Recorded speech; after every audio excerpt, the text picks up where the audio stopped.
आप नाम से ही यहाँ पर पता लगा सकते हैं कि it is actually group of 20। तो ये 20 क्या है? They 20 are different nations across the world. तो ये दरअसल एक इंटर गवर्नमेंटल फोरम है। हम कई इस तरीके से फोरम्स और प्लेटफॉर्म्स के बारे में बात करते हैं, तो वन सच प्लेटफॉर्म और फोरम इज एक्चुअली G20, जहाँ पर 19 अलग अलग कंट्रीज और एक यूरोपियन यूनियन जो है वो पार्टिसिपेट करते हैं, डिस्कशंस और डिबेट वहां पर करते हैं। तो सबसे इंपॉर्टेंट जो मेजर इश्यूज हमें G20 में इस इंटर गवर्नमेंटल फोरम में जो देखने को मिलते हैं वो ग्लोबल इकोनॉमी से रिलेटेड होते हैं ज्यादातर, जो कि इंटरनेशनल फाइनेंशियल स्टेबिलिटी से डील करते हैं, क्लाइमेट चेंज मिटिगेशन यानी कि क्लाइमेट चेंज और उससे रिलेटेड जो भी इंपॉर्टेंट से चीजें हैं उनके बारे में डिस्कशन करते हैं, और सस्टेनेबल डेवलपमेंट का कॉन्सेप्ट जो कि हाल ही में बहुत ही प्रोमिनेंस ले चुका है, तो सस्टेनेबल डेवलपमेंट के कॉन्सेप्ट पर यहाँ पर डिस्कशंस किए जाते हैं और चंद इंपॉर्टेंट से डिसीजंस भी लिए जाते हैं। आगे उनके बारे में पढ़ेंगे। तो सबसे पहले जानने की कोशिश करते हैं कि दरअसल ये ग्रुपिंग की जरूरत क्या पड़ गई थी। हम कई रीजनल ग्रुपिंग्स की भी बातें करते हैं, हम कई इंटरनेशनल इंस्टीट्यूशंस की भी बात करते हैं, तो G20 की जरूरत हमें कब महसूस हुई? तो जैसे कि आप सभी को पता है कि वर्ल्ड वॉर 1 और 2 ने हमारे वर्ल्ड इकोनॉमी को, इंटरनेशनल फाइनेंशियल सिस्टम को बहुत बुरी तरीके से मार दी हुई थी, और यूरोपियन कंट्रीज जो कि आज हेवीली इंडस्ट्रियलाइज्ड देखे जाते हैं, at the time of world war 2 बहुत ही मीगर हो चुके थे, बहुत ही मजबूत थे, बहुत ही वीक थे। तो ऐसी जरूरत हमें महसूस हो रही थी कि हमें एक वर्ल्ड क्लास इंस्टीट्यूशन बनाने की जरूरत थी, हमें चंद ऐसे इनिशिएटिव्स लेने की जरूरत थी जो कि इंटरनेशनल लेवल पर हमारे फाइनेंशियल सिस्टम को सही तौर पर मेंटेन कर सके, कोऑर्डिनेशन हमारी इकोनॉमिक पॉलिसी से रिलेटेड सही हो सके। और उससे रिलेटेड सबसे मेजर डिसीजन हम ऑलरेडी देखते हैं, which is Brayton would conference जो लक्ष्य हुआ था 1944 में, जिसके रिजल्ट के सबब हम इंटरनेशनल मॉनेटरी फंड और वर्ल्ड बैंक जैसे इंस्टीट्यूशंस का एस्टैब्लिशमेंट देखते हैं। तो ऑन द सेम लाइन महज वर्ल्ड बैंक और इंटरनेशनल मॉनेटरी फंड का एस्टैब्लिशमेंट होना काफी नहीं था, इस तरीके के और भी कई वर्ल्ड क्लास इंस्टीट्यूशंस और इनिशिएटिव्स हमारे लिए बहुत ही जरूरी थे। तो उसी सच नीड में से बाहर आया हुआ एक कॉन्सेप्ट था the grouping of 20, it is G20।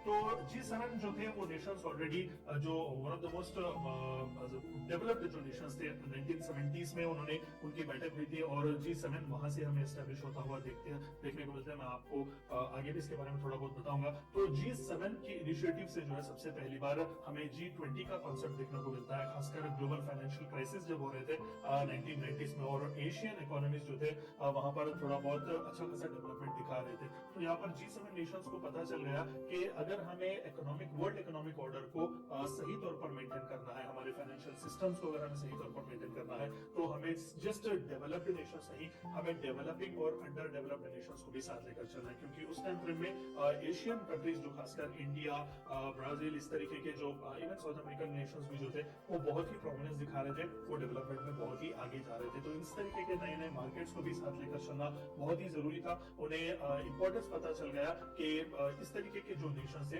वो बहुत ही क्रूशियल हो सकते हैं। So this actually paved way for the formal establishment of G20 grouping. तो वहां पर Canadian finance minister Paul Martin साहब जो थे वो सबसे पहली बार चेयरमैन की तरह चूज किए गए थे फॉर दैट इनॉग्रल सेशन। लेकिन यहाँ पर एक खास बात ये थी कि 1999 में G20 का आइडिया जो पूरी तरीके से आता है, उसका एस्टैब्लिशमेंट भी होता है, लेकिन वो बहुत ही इरेगुलर था, यानी कि उसे पूरी तरीके से एक स्ट्रक्चरल और इंस्टीट्यूशनल फॉर्म उसे नहीं दिया गया था। तो सबसे दूसरा मेजर जो डिसीजन आता है as far as establishment of G20 is concerned, वो 2008 में आता है। आप सभी को पता है 2008 में पूरी दुनिया ग्लोबल फाइनेंशियल क्राइसिस से गुजर रही थी, और खासकर यूएस जैसी कंट्री भी बहुत ही मजबूर थी इस फाइनेंशियल क्राइसिस से गुजरने के लिए। तो at that point of time world leaders को फिर से पता चल गया कि नहीं, और खासकर G20 लीडर्स को, कि we are the next big thing in this economy, in this market. तो जाहिर सी बात है हमें साथ लेकर चलना पड़ेगा, हमें कंसेंसस बिल्ड करके ही, और हाईएस्ट पॉलिटिकल लेवल पर जब तक हम डिसीजंस नहीं लेंगे, हम एक इंटरनेशनल फाइनेंशियल ऑर्डर को सस्टेन और सर्वाइव नहीं कर सकते। तो यही वो मेजर डिसीजन था 2008 में, जहां पर G20 लीडर्स ने एक यूनाइट डिसीजन लिया हुआ था, ठान लिया हुआ था कि वो हर साल एनुअली मीट करेंगे इन समिट्स में। तो in order to prepare for this summits the G20 finance ministers and central bank governors continue to meet on their own twice a year. तो हर साल जो हाईएस्ट पॉलिटिकल लीडर्स होते हैं कंट्रीज के, यानी कि अगर किसी कंट्री में प्राइम मिनिस्टर है और किसी कंट्री में प्रेसिडेंट्स, तो वहां पर ईयरली एक समिट होता है। मैं वो समिट्स किस तरीके से होते हैं उसके बारे में बताऊंगा। तो separately apart from those important summits, हर साल जो है 2 बार फाइनेंस मिनिस्टर्स और सेंट्रल बैंक के गवर्नर्स उन रेस्पेक्टिव कंट्रीज के वो मिलते हैं, एजेंडास वगैरह वो डिस्कस करते हैं। तो यहाँ पर अगर आप देखेंगे होलिस्टिकली आपको थोड़ा बहुत अच्छा खासा समझ में आ जाएगा कि किस तरीके से G20 का इजाद हुआ। तो यहाँ पर आप देख सकते हैं G7 जो कि उस टाइम फ्रेम में 1973-75 के आसपास ऑलरेडी वो डेवलप्ड थे, Canada, France, Germany, Italy, Japan, UK और यूनाइटेड स्टेट्स ऑफ अमेरिका। तो यहाँ पर ये फर्दर लेकर आगे जा रहे थे इंटरनेशनली एक ऐसा इंस्टीट्यूशन बनाने का, एक ऐसा ऑर्डर बनाने का जो सर्वाइव और सस्टेन कर सके। और 1997 में रशिया को भी इसमें इंक्लूड किया गया था और इसे G8 का ग्रुपिंग दिया हुआ था और फाइनली 1999 में हमें G20 का ग्रुपिंग देखने को मिलता है। तो आप यहाँ पर देख सकते हैं इन सभी कंट्रीज को कलेक्टिवली G20 का मेंबर कहा जाता है। तो apart from all these G7 और G8 Nations, Argentina, Australia, Brazil, China, European union, India, Indonesia, Mexico, Saudi Arabia, South Africa, South Korea and Turkey are actually the G20 members। तो European union का भी representation हमें यहाँ पर देखने को मिलता है, इसीलिए 19 कंट्रीज प्लस 1 यूरोपियन यूनियन, इन सभी को G20 का ग्रुपिंग कहा जाता है।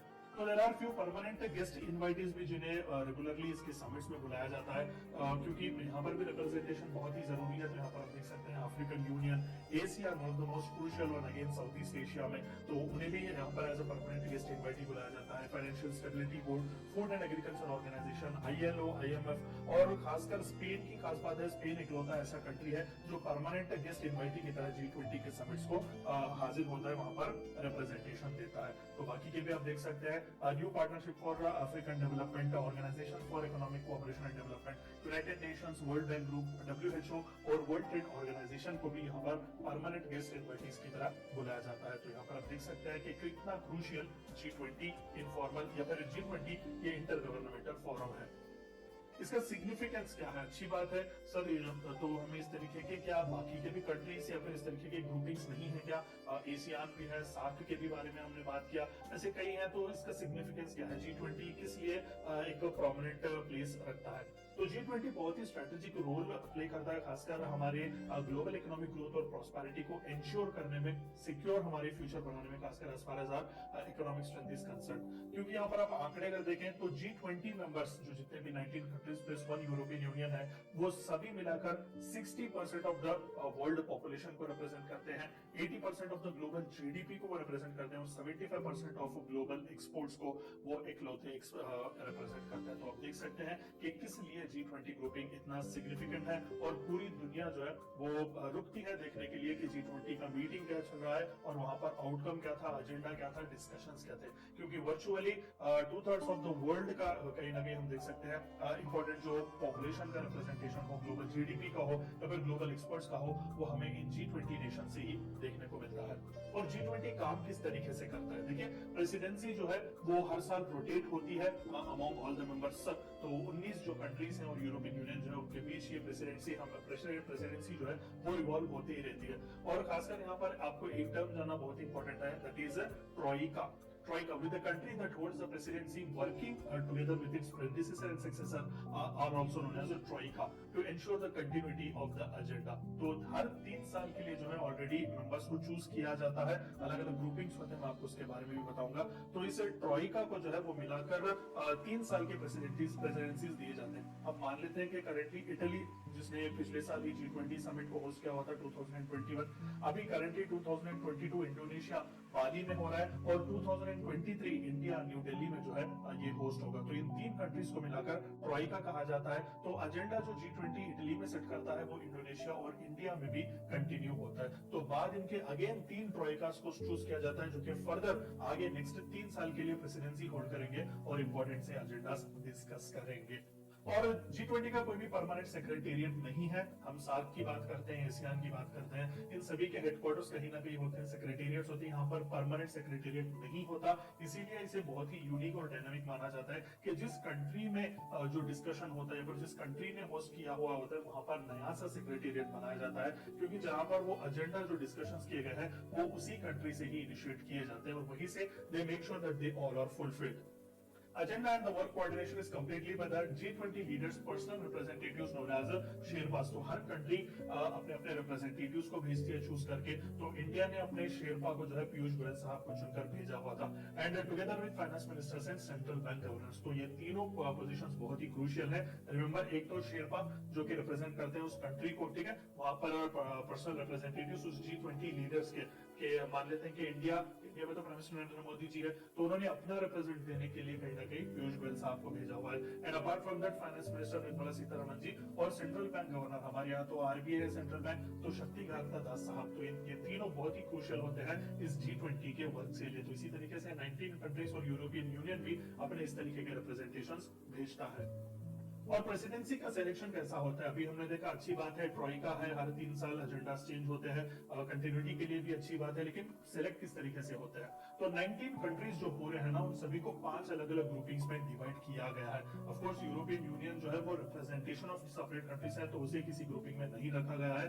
तो each having no more than 4 countries, the presidency rotates between each group every year. The G20 selects a country from another group to be president. तो यहाँ पर आप देख सकते हैं 5 अलग अलग ग्रुपिंग्स अलग अलग रीजन्स को रिप्रेजेंट करते हुए आपको देखे जाएंगे। तो हर ग्रुप में से अलग अलग ग्रुप में से एक एक कैंडिडेट को पिक किया जाता है, ताकि वो क्युमुलेटिवली एक साल के बाद प्रेसिडेंसी चूज की जाए। तो आप देख सकते हैं इंडिया जो है वो ग्रुप 2 का हिस्सा है। तो इस तरीके से इन 5 अलग अलग ग्रुपिंग्स में से, कंट्रीज में से चुने जाते हैं, यानी कि वही कुछ चुनते हैं, ऐसा नहीं कि कोई सेपरेट प्रोसेस है, वही कंट्रीज ही चुनते हैं अपने बीच में से कि कौन जो है वो नेक्स्ट रिप्रेजेंटेशन देगा। तो अब तक जो है जो जितने भी इंपॉर्टेंट से G20 समिट्स हैं उन सभी के बारे में थोड़ा बहुत देखते हैं। तो सबसे पहला, जैसे कि आप सभी को पता है, वॉशिंगटन डीसी में हुआ था, United States of America, followed by UK London, and then third summit जो था वो अगेन यूनाइटेड स्टेट्स पिट्सबर्ग में हुआ था, फोर्थ कनाडा टोरंटो में हुआ था, फिफ्थ समिट जो था वो साउथ कोरिया सियोल में हुआ था, सिक्स्थ फ्रांस कैनिस, सेवेंथ मेक्सिको में था, और एट्थ रशिया सेंट पीटर्सबर्ग में हुआ था, ninth Australia Brisbane, 10th Turkey में हुआ था, और 11th जो था वो चाइना ग्वांगझो में हुआ था, 12th G20 समिट जर्मनी में था, और 13th G20 समिट अर्जेंटीना में था, 14th जापान ओसाका में था, 15th सऊदी अरेबिया रियाद में था, और 16th इटली रोम में हुआ था हाल ही में ही। तो हर G20 समिट में कहीं ना कहीं कोई ना कोई इंपॉर्टेंट से डिक्लेरेशंस और डिसीजंस लिए ही गए थे। तो बहुत ही क्रूशियल है ये सभी समिट्स। तो अभी एज ऑफ नाउ 2022 के लिए जो कि 17th समिट चलने वाला है वो इंडोनेशिया होस्ट कर रहा है करेंटली, व्हिच इज इन बाली। तो 2023 के लिए जो कि इंडिया में जिसने होस्टशिप एक्ट की हुई है, तो वो मोस्ट प्रोबब्ली न्यू दिल्ली में हो सकता है। तो इससे रिलेटेड अभी जैसे कि मैंने वीडियो के पहले में आपको कहा कि हाल ही में ही कैबिनेट के इंपॉर्टेंट से डिसीजंस लिए गए थे कि सेक्रेटेरिएट कहां पर होगा, कौन कौन क्या क्या रिस्पांसिबिलिटीज लेगा, वो सभी एलोकेट और असाइन किए गए हैं 2023 के लिए। और 2024 के लिए भी एक्सपेक्टेड है ब्राजील। अभी कुछ फुल फ्लेश कहा नहीं गया है, क्योंकि जैसे कि मैंने कहा कि ट्रॉई का यहाँ पर तीन तीन कंट्रीज जो मिलकर काम करते हैं। तो 19th समिट जो है वो एक्सपेक्टेड 2024 ब्राजील कर सकता है, और 2025 के लिए साउथ अफ्रीका कर सकता है। And apart from the leader level, highest level जो के समिट्स ऑलरेडी चलते हैं, जहां पर कंट्रीज के प्रेसिडेंट्स या प्राइम मिनिस्टर जाते हैं, apart from that ministerial level meetings भी यहां पर होते हैं। तो 1999 में सबसे पहली बार finance ministers and central bank governors की मीटिंग स्टार्ट हुई थी। ऑफ कोर्स सबसे पहला स्पार्क यही से आता है, क्योंकि हाईएस्ट पॉलिटिकल लेवल मीटिंग्स जो शुरू हुए थे वो 2008 से हुए थे रेगुलरली। तो 1999 से ही फाइनेंस मिनिस्टर्स और सेंट्रल बैंक गवर्नर्स की मीटिंग स्टार्ट हुए थे, मिनिस्ट्रियल लेवल मीटिंग्स। 2010 में से और थोड़ा एक्सपेंड करके लेबर और एम्प्लॉयमेंट मिनिस्टर्स के भी मीटिंग्स रखे गए थे G20 कंट्रीज के। 2017 में फॉरेन मिनिस्टर्स लेवल मीटिंग भी रखे गए थे, और 2012 से ट्रेड मिनिस्टर्स या फिर कॉमर्स मिनिस्टर्स जो होते हैं उनसे रिलेटेड भी G20 मिनिस्ट्रियल लेवल मीटिंग्स रखे गए थे, और सिंस देन कंटिन्यूअसली वो चलते ही रहे हैं, और चंद इंपॉर्टेंट से डिस्कशंस वहां पर भी होते रहे हैं। And apart from all these ministerial level meetings and apart from all these highest political level meetings, G20 engagement groups भी मेंटेन करता है। आप यहाँ पर देख सकते हैं कि बिजनेस ग्रुप्स को, बिजनेस इंटरेस्ट ग्रुप्स को रिप्रेजेंट करने के लिए भी जो है वो B20 ग्रुप बनाया गया था। ठीक है, 2008 में से एस्टैब्लिश किया गया था, और 2010 में से रिकॉग्नाइजेशन मिला हुआ था। तो लेबर से रिलेटेड भी ट्रेड यूनियंस और अदर एम्प्लॉइज रिप्रेजेंटेटिव्स, यानी कि यहाँ पर इन 20 कंट्रीज या फिर 19 कंट्रीज और यूरोपियन यूनियन के जो रिप्रेजेंटेटिव्स हैं बिजनेस के, वो वहां पर एंगेजमेंट ग्रुप्स की तरह वहां पर आते हैं। सिमिलरली यहाँ पर भी सेशंस और समिट्स चलते हैं। तो यहाँ पर आप देख सकते हैं L20 जो था वो 2008 में फाउंड किया गया था, और उसे रिकॉग्नाइजेशन 2011 में मिला था। C20 that is civil 20, civil society organisations जो एनजीओस होते हैं 20 कंट्रीज में, उनके लिए भी एक फोरम बनाया गया था, फिर एक एंगेजमेंट ग्रुप, जो कि 2013 में इसे रिकॉग्नाइजेशन मिला हुआ था। यूथ के रिप्रेजेंटेटिव्स के लिए भी वही 20 एंगेजमेंट ग्रुप बनाया गया था। थिंक टैंक्स जो ग्लोबल थिंक टैंक्स होते हैं खासकर हमारे G20 कंट्रीज के, उनके लिए भी एक एंगेजमेंट ग्रुप बनाया गया था। वुमेन, खासकर वुमेन के रिप्रेजेंटेशन के लिए, वुमेन राइट्स ऑर्गेनाइजेशंस के लिए भी जो है 2015 में W20 एंगेजमेंट ग्रुप को एस्टैब्लिश किया गया था। Yes 20 for science and research representatives and finally U20 for urban representations, जो कि मेयर्स और गवर्नर्स होते हैं मेजर अर्बन सिटीज के। G20 में जितने भी मेजर बड़े बड़े अर्बन सिटीज हैं उन सभी के गवर्नर्स और मेयर्स के रिप्रेजेंटेशन के लिए वहां पर एंगेजमेंट के लिए G20 एंगेजमेंट ग्रुप्स बनाया गया। तो आप देख सकते हैं कि किस लिए G20 इतना सिग्निफिकेंट माना जाता है। और फिर हम एक बार देखते हैं कि इसका सिग्निफिकेंस क्या है, किस किस तरीके से ये काम करने की कोशिश करता है, क्यों ये सबसे हटकर है।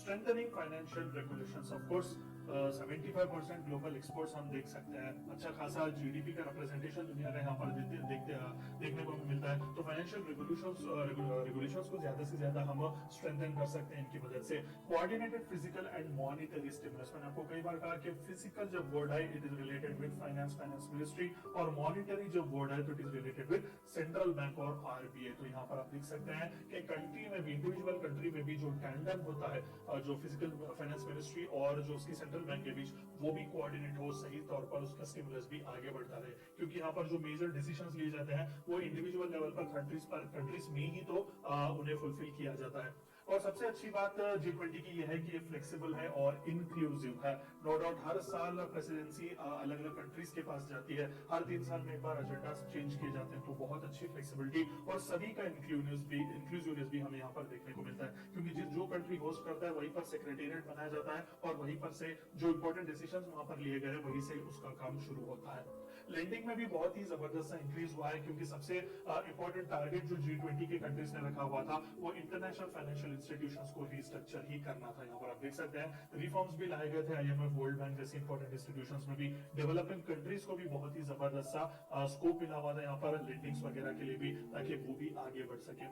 ट्रेड फैसिलिटेशन अग्रीमेंट्स कई साइन किए गए, क्योंकि G20 कंट्रीज जब समिट्स में मिलते हैं तो वहां पर हम देख सकते हैं इंडिविजुअल कंट्रीज भी एक दूसरे के साथ ट्रेड फैसिलिटेशन अग्रीमेंट्स भी साइन कर सकते हैं। तो ओवरऑल ट्रेड और इकोनॉमिक इन्फ्लुएंस भी बहुत जबरदस्त सा होता है। And the one more important thing is it is too big to fail. अभी हमने जितने भी आंकड़े ऊपर देखे हुए थे, 60% ऑफ द पॉपुलेशन रिप्रेजेंट करता है, इंपोर्ट्स और एक्सपोर्ट्स इसके किस तरीके से है, तो ये बहुत ही बड़ा है फेल होने के लिए। यानी कि that very hugeness itself is more than enough कि ये रेसिलिएंट एक ग्लोबल प्लेटफॉर्म है या फिर एक रेसिलिएंट इंटर गवर्नमेंटल ऑर्गेनाइजेशन है कहने के लिए। और चंद इंपॉर्टेंट से इश्यूज जो अब तक G20 ने एड्रेस किए हुए थे, फाइनेंशियल मार्केट से रिलेटेड चंद इंपॉर्टेंट से डिसीजंस लिए गए थे। टैक्स और फिस्कल पॉलिसी से रिलेटेड भी इंपॉर्टेंट डिसीजंस लिए गए थे। Trade, agriculture, employment, energy, corruption, women empowerment, agenda 2030, sustainable developmental goals जिन्हें हम कहते हैं, क्लाइमेट चेंज, ग्लोबल हेल्थ और एंटी टेररिज्म पर भी मेजर इश्यूज जो थे उन सभी के बारे में G20 के अलग अलग समिट्स में हमने डिस्कशन देखे हुए थे। और सिंस कोविड तो ग्लोबल हेल्थ तो बहुत ही इंपॉर्टेंट सा रोल प्ले कर रहा है। और इंडिया जो कि 2023 का होस्ट होने वाला है, तो कौन से प्रायोरिटी के एरियाज हम देख सकते हैं जो कि इंडिया ने ऑलरेडी डिसाइड किए हुए हैं। यहाँ पर इंडिया पर फोकस जरूर कर सकता है। टैक्स एवेशन से रिलेटेड इश्यूज हम हाईलाइट यहाँ पर कर सकते हैं। एक कंट्री से दूसरे कंट्रीज में टैक्स एवेशन बहुत ही हमें ज्यादा देखने को मिलता है। फाइट अगेंस्ट करप्शन के खिलाफ भी हम आवाज उठा सकते हैं। और तीसरा सबसे इंपॉर्टेंट जो कि हर जगह पर since prime minister Modi ji has come, इन्होंने बहुत ही कोशिश की हुई है ग्लोबल प्लेटफॉर्म पर इस इशू को लाने की, that is terror funding and state sponsored terrorism. क्योंकि इंडिया खुद प्रॉब्लम फेस कर चुका है इससे, तो ये भी हमारे लिए एक अच्छा कॉन्सेप्ट हो सकता है यहाँ पर हाईलाइट करने के लिए। Cutting the cost of remittances, of course one of the most major migrants जो हमें देखने को मिलता है। ऑफ कोर्स ये कहावत भी है कि पूरी दुनिया में आपको हर कोने में कहीं ना कहीं एक चाइनीज और एक इंडियन देखने को मिलेंगे। तो जाहिर सी बात है कि ग्लोबल रेमिटेंस से रिलेटेड भी हम थोड़ा बहुत कॉस्ट कट करवा सकते हैं। और फार्मास्यूटिकल इंडस्ट्री भी हमारी टैप करने का यहाँ पर बहुत ही सुनहरा मौका है। हमें की ड्रग्स पर हम मार्केट एक्सेस के लिए भी बात कर सकते हैं। Reforms in international institutions, of course ये तो एक्टिवली ऑलरेडी चल रहा है, लेकिन फिर भी हम ब्रिक्स का भी हिस्सा है, तो वहां पर न्यू डेवलपमेंट बैंक हम देख सकते हैं। तो इस तरीके से नए बैंकिंग फाइनेंशियल इंस्टीट्यूशंस और ऑलरेडी जो इंटरनेशनल इंस्टीट्यूशंस चल रहे हैं उन पर भी हम रिफॉर्म्स लाने की बात कर सकते हैं। और सबसे इंपॉर्टेंट सी चीज, real action on climate change. तो जितने भी कॉन्फ्रेंस ऑफ पार्टीज चलते हैं UNFCCC के, वहां पर बड़ी बड़ी प्रॉमिसेस जरूर किए जाते हैं, लेकिन रियल एक्शन वहां पर नहीं होता। तो इंडिया ने भी ऑफ कोर्स हाल ही में जो कॉन्फ्रेंस ऑफ पार्टीज 26 ग्लासगो में हुआ था, वहां पर प्राइम मिनिस्टर मोदी जी ने 5 प्लेजेस दिए हुए थे। तो हम इस तरीके के इश्यूज भी वहां पर हाईलाइट कर सकते हैं कि we don't need the talk, we need the walk. Challenges क्या क्या है ओवरऑल G20 ग्रुपिंग में अगर हम बात कर सके? नो एनफोर्समेंट मैकेनिज्म, बिल्कुल यहाँ पर हम डिस्कशंस तो जरूर चलाते हैं, लेकिन उसे एनफोर्स किस तरीके से करेंगे ये मैकेनिज्म हमने अब तक नहीं बनाया G20 में। नॉट लीगली बाइंडिंग, आज के जमाने में जितने भी important groupings, important inter governmental forums, platforms हम देखते हैं, सबसे बड़ा प्रॉब्लम जो वो फेस करते हैं is actually the voluntary nature of their agreements. वहां पर अग्रीमेंट्स तो साइन किए जाते हैं, बड़े बड़े बातें तो वहां पर की जाती है, लेकिन वो लीगली बाइंडिंग नहीं होती, यानी कि वो रिकमेंडेटरी नेचर पर होती हैं। तो ये नहीं होना चाहिए। मोस्टली ग्लोबल हेल्थ को सिक्योर करना, ऑफ कोर्स पोस्ट कोविड तो सबसे बड़ा हर्डल, अगर नॉट जस्ट G20 दुनिया के आगे अगर कुछ था तो वो ग्लोबल हेल्थ को सिक्योर करना था, रीफ्यूलिंग और fuelling economic recovery, end of course post Covid जो कि कंटिन्यूस लॉकडाउन वगैरह पड़ रहे थे, तो इकोनॉमिक रिकवरी जैसे कि रिसिलिएंट इकोनॉमी की हम बात करते हैं कि जितनी मांग से बढ़ेगी उतना ही ज्यादा, उतना ही जल्दी वो बाउंस बैक करेगा। तो इस तरीके की इकोनॉमिक रिकवरी के बारे में क्या सोचेगा G20? डिजिटल रेवोल्यूशन की हम बात करते हैं, ऑफ कोर्स थोड़ा वेस्टर्न कंट्रीज में अच्छी बात है कि वहां पर इंटरनेट कनेक्शन हो या फिर डिजिटल लिटरेसी ज्यादा हो, लेकिन जब हम ईस्टर्न हेमिस्फीयर की ज्यादातर जब हम बात करते हैं, क्योंकि इस ग्रुपिंग में हम इंडिया, सऊदी अरेबिया, इस तरीके के कंट्रीज में देखते हैं, तो वहां पर डिजिटल रेवोल्यूशन हम कैसे लाएंगे? क्लाइमेट चेंज रिस्क सबसे बड़ा एज ऑफ नाउ। अभी हाल ही में भी इंटर गवर्नमेंटल पैनल और क्लाइमेट चेंज के रिपोर्ट्स भी आए हुए थे, तो उसे किस तरीके से डील करेगा, ये one of the most important challenges है। इसके आगे प्लास्टिक से रिलेटेड भी हम मूविंग चला रहे हैं, तो let us wait and watch. और global framework for tax reforms, specifically जो कि अभी हमने देखा कि टैक्स एविजन जैसे प्रॉब्लम्स भी हम फेस कर रहे हैं, तो ग्लोबल फ्रेमवर्क की बहुत ही जरूरत है टैक्स रिफॉर्म्स के लिए, जो यूनानिमसली ये सभी G20 कंट्रीज एक्सेप्ट करेंगे और ये लीगली बाइंडिंग होनी चाहिए। तो वे अहेड क्या हो सकता है इसका? टिल नाउ अगर सच बताएं तो G20 में compared with other regional groupings या फिर अदर इंटर गवर्नमेंटल फोरम्स बहुत ही सही ट्रैक पर जा रहा है, कंसिस्टेंसी वो मेंटेन कर रहे हैं। क्योंकि बाकी अभी साफ के बारे में भी हमने एक वीडियो बनाया हुआ है, अगर आपने नहीं देखा तो आप एक बार जाकर जरूर देखें, तो वहां पर भी हमने देखा कंसिस्टेंसी ही नहीं थी वहां पर। तो इस तरीके का काम G20 में हमें नहीं देखने को मिल रहा है। कंसिस्टेंसी वो लोग मेंटेन कर रहे हैं और इंपॉर्टेंट से डिसीजंस ले रहे हैं, और इंपॉर्टेंट डिसीजंस ले भी रहे हैं, even though they might not be legally binding, लेकिन ज्यादा से ज्यादा उन्हें फॉलो करने की कोशिश भी कर रहे हैं। दूसरा सबसे मोर इंपॉर्टेंट वे अहेड जो होगा, study of changing demand for skills. Of course skills have been one of the most important aspect for discussion and debate. India जैसा एक कंट्री जो कि second top most populated country है, लेकिन वहां पर स्किल के लेवल्स बहुत ही कम है। लगभग 40 से 45% के आसपास ही है जिनके पास एडिक्वेट स्किल है एम्प्लॉयमेंट के लिए। तो G20 नेशंस किस तरीके से इस पर काम करेगा? Mostly this can be the next way ahead. और टेक्नोलॉजिकल इनोवेशंस पर थोड़ा बहुत फोकस करेंगे तो बहुत ही अच्छा हो सकता है। इंडस्ट्री में इनोवेशन के लिए खासकर जो है पॉलिसीज वो बना सकते हैं, और इंटेलेक्चुअल प्रॉपर्टी राइट से रिलेटेड भी इंपॉर्टेंट से डिस्कशंस करेंगे तो बहुत ही अच्छा होगा। और रीडिफाइन करने की हमें जरूरत है कि एरिना क्या क्या होंगे कोऑपरेशन के। ऑफ कोर्स हमने देखा कि अंडर द अर्थ जो कुछ भी मिल रहा है वो सभी के बारे में डिस्कस कर रहे हैं। हाँ, माना कि G20 एक फाइनेंस रिलेटेड, एक टैक्सेशन रिलेटेड, इस तरीके से इकोनॉमी से रिलेटेड है, लेकिन यहाँ पर क्लाइमेट चेंज की भी हम बात कर रहे हैं, यहाँ पर हम ग्लोबल हेल्थ की भी वगैरह की भी बात कर रहे हैं। तो रीडिफाइन करने की जरूरत है कि एरिनास क्या क्या होंगे कोऑपरेशन के और किस तरीके से होंगे।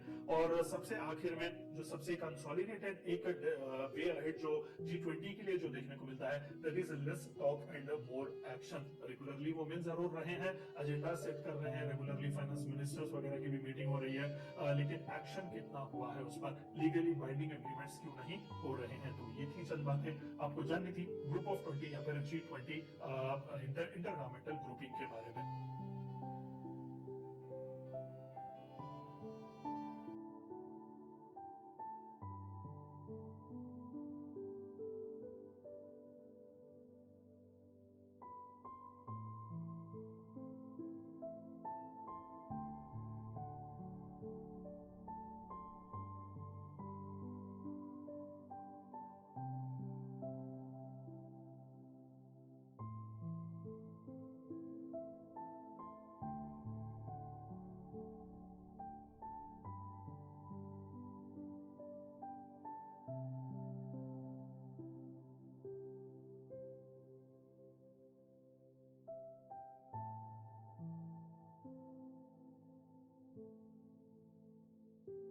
Good morning, good afternoon, good evening, wherever you are in the world. We are so excited to have you here with us again, the G20 ministry. We are thrilled because every single week we have amazing speakers. We have young speakers, people that are not the they're not the future, they're actually the present. I want you to sit down today and really listen to everything they have to say. And we also have an incredible expert panel that will help us summarize, and most importantly, we really point out every single thing that our young speakers will say. Entrepreneurship is really the wheel that moves our economy. It is actually the wheel that makes sure that we continue to innovate and to strive forward. So today we start. Let me talk a little bit about what G20 is. The G20 Summit is an annual international forum that convenes leaders from the most significant global economies to address and discuss economic challenges that affect the world. The forum provides an exceptional platform for dialogue and collaboration among the participating nations. The summit's primary objective is to develop and implement policies to enhance financial stability and promote sustainable economic worldwide growth. The G20 is a summit and it's a critical event because this is where leaders engage in crucial discussions on trade, investment, innovation, and international cooperation. The summit also offers leaders an opportunity to strengthen relationships with their global counterparts, fostering a more cohesive and prosperous global community.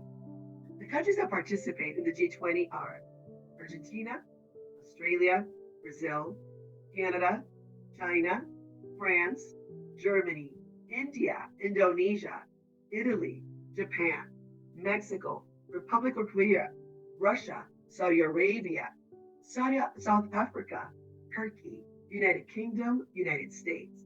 The European Union, represented by the President of the European Commission and the President of the European Council. The objectives of the G20 are multifaceted, and they promote various things. Some of the key objectives include economic growth, promoting sustainable balanced economic growth globally. Number 2, international trade, enhancing international trade and investment to foster job creation and economic development. Number 3, financial stability. It's strengthening the stability and resilience of our international financial system. Number 4, sustainable development, addressing those global issues, including climate change, poverty eradication, and sustainable development. Infrastructure investment, promoting infrastructure development to support economic growth and connectivity. Digital economy, it's advancing digitalization and harnessing the potential of new technologies for inclusive growth. Employment and education, creating opportunities for quality jobs and ensuring access to all. Global health, collaborating in global health challenges. These include pandemics and access to affordable health care.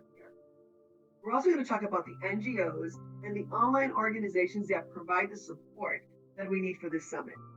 These contribute in several ways. Number 1, advocacy. NGOs and online organizations like ours raise awareness about key issues and advocate for specific policies or actions. Research and analysis. They provide valuable research, data, and analysis on various global challenges, assisting policymakers in making the informed decisions. We also have partnerships. NGOs and online organizations collaborate with governments, businesses, and other stakeholders to implement projects and initiatives that align with the summit's objectives.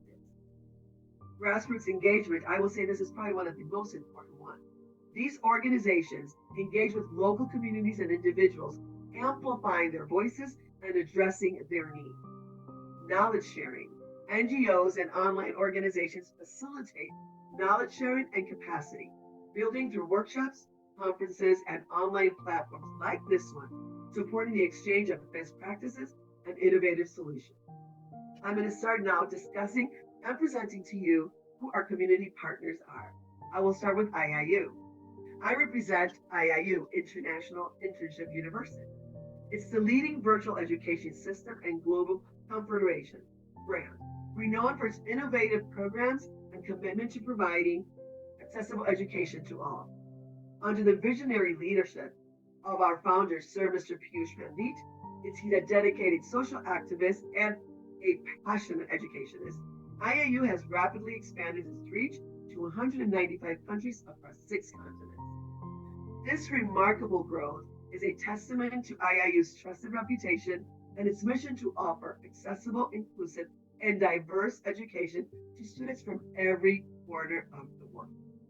GSFN was established in 2020. The Global Sustainable Futures progress through partnership network. They materialize out of the need to connect the global south with the global north and co-address the pressing challenges to sustainable futures through constructive partnerships. This network looks forward to full-fledged collaborative and interactive activities and co-creating knowledge and practices beyond national borders and academic disciplines. They contribute to achieving and realizing the SDGs agenda in 2030 and beyond.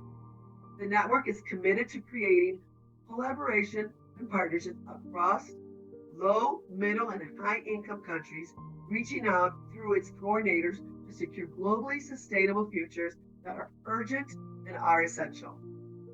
I would also like to present IGEN.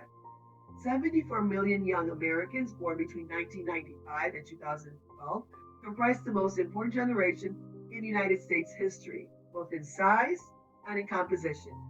1 out of 4 are from ages 5 to 23 have been collectively dubbed the IGEN generation, a shortened descriptor for Internet generation. Not only has it become the largest social cohort, outnumbering millennials and baby boomers, the IGEN generation, or IGENers as we call them, is also the most ethnically diverse generation compared to its predecessor. I would also like to present to you the International R&D Group. They facilitate and promote all technical and non-technical research and development. It gives people of the world and a universe platform to expose all of their R&D, their talents, creativities, cultural or educational. The educational growth and surveys with research, they facilitate the dissemination of policy issues across country and internationally to benefit the many. The International R&D Group is associated with 292 international journals across India and over 1,000 across the world. The International R&D Group is promoting social science, engineering, technology management, research by organizing international and national creative talent conferences, workshops, models, exhibition, guest lecturers, intellectuals, employment skills, education, etc. This particular organization is created so we can actually disseminate on policy issues across the country and internationally to benefit all. Thank you so much and enjoy this G20. Dr. Srividhya, virtual podium is all yours. Thank you. Thank you, Dr. Virginia. Well, that was a very sweet and short introduction about overall about G20 and our community partners.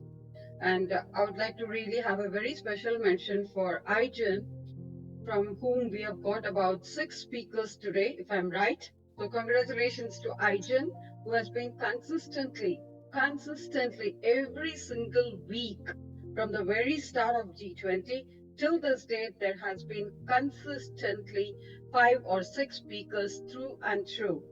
And they have really stolen the show like anything. It involves work. It's not just this 1 hour or 3 hour show which has been displayed and manifested for people like audience to contribute or to just have your cheers and critics and your comments. It's definitely not that. I would like to really mention about Tanuja ma'am. Ma'am, how many speakers have you worked over the weekend till now with all of them? Every week we are representing IGEN 6 speakers. I think today all the 6 speakers' presentation, the reference work has been checked, vetted, proofread, guided, modified, worked on it, worked for plagiarism check and everything, every single work. Congratulations, and I'm really proud to have associated with IGEN, who has been so consistent. The consistency is very, very important. That's what I really mean. And it really, last week there were 2 speakers from IGEN who were just 10 years of age. Just can't believe it. That shows the level of commitment, that shows the level of accountability, that shows the highlight of responsibility of really going back and working on the task that they've taken it for on their shoulders. Hats off to you, IGEN. We are really Thank proud you of so you. much. Thank you so much. Thank you. Thank you so much. And same with IIU. If it's, I think people will know exactly. When I say IIU, we know that it's only Dr. Virginia, who has been consistent in the sense consistent from day one. She has never failed to show up. Today she was in New York. Last week she was somewhere else, and then the before week she was sick. She had Madam had about eye infection, but still nothing could stop her. She's there with all the support. Thank you, ma'am. Thank you so much. And you are really making IIU proud on this platform. Thank you. Thanks for your hard work. Thanks for the consistency. Really, that shows the level of commitment. Really, thank you. I love Moving it. I ahead. love it. So I'm committed. Yeah, thank you. And really, and two other people whom I really want to mention before we get off with the show, Miss Jessica. Miss Jessica, who is never shown on this show, but those who are really working in the background, they know that how much she does. All those compilation, everything so meticulously. If Tuesday is the day that it has to go, it will go on Tuesday. And she's been so very consistent, and she deserves a huge round of applause on this platform. Very huge round of applause for being so very consistent. And she's studying, so she's not able to show up on the show, but still she does it. So Jessica, due respects to you and for all your support that you have been doing. Really, it really needs a mention. Sorry, we are taking the time to mention people because of the two big rewards that we are going to give. That will really make a difference. And these are some of the people who are in the limelight till now. And also, when it comes to IGEN, we know that Niranjan has been working out through and through for compilation of the video, for the publishing of the YouTube, and coming on the social media pages and everything. And Danush, Mr. Danush, who is so very consistent to come and start have it. What we really expect is not the presence, the level of commitment. If and your presence makes it there. If you're there, you are there, so that we can depend on you. It shows the level of commitment. Why is it? Why am I highlighting on the level of commitment? Because today's topic is like that.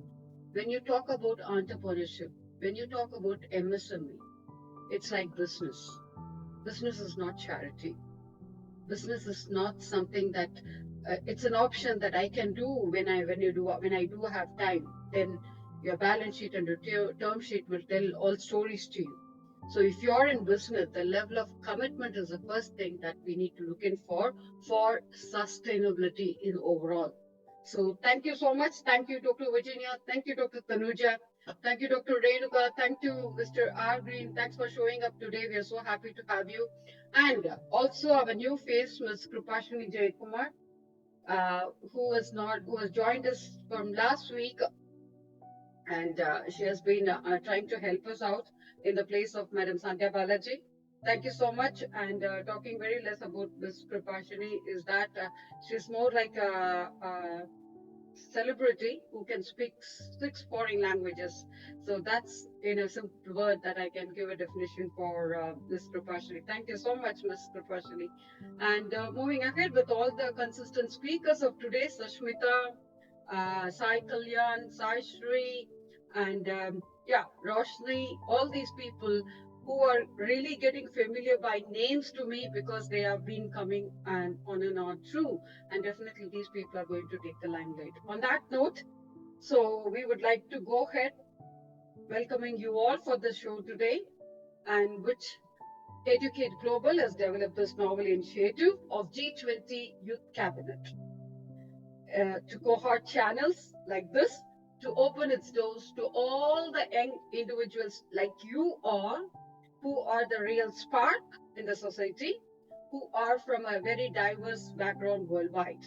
So this platform invites participants like you to present insights and inferences contributing to UNESCO's sustainable goals.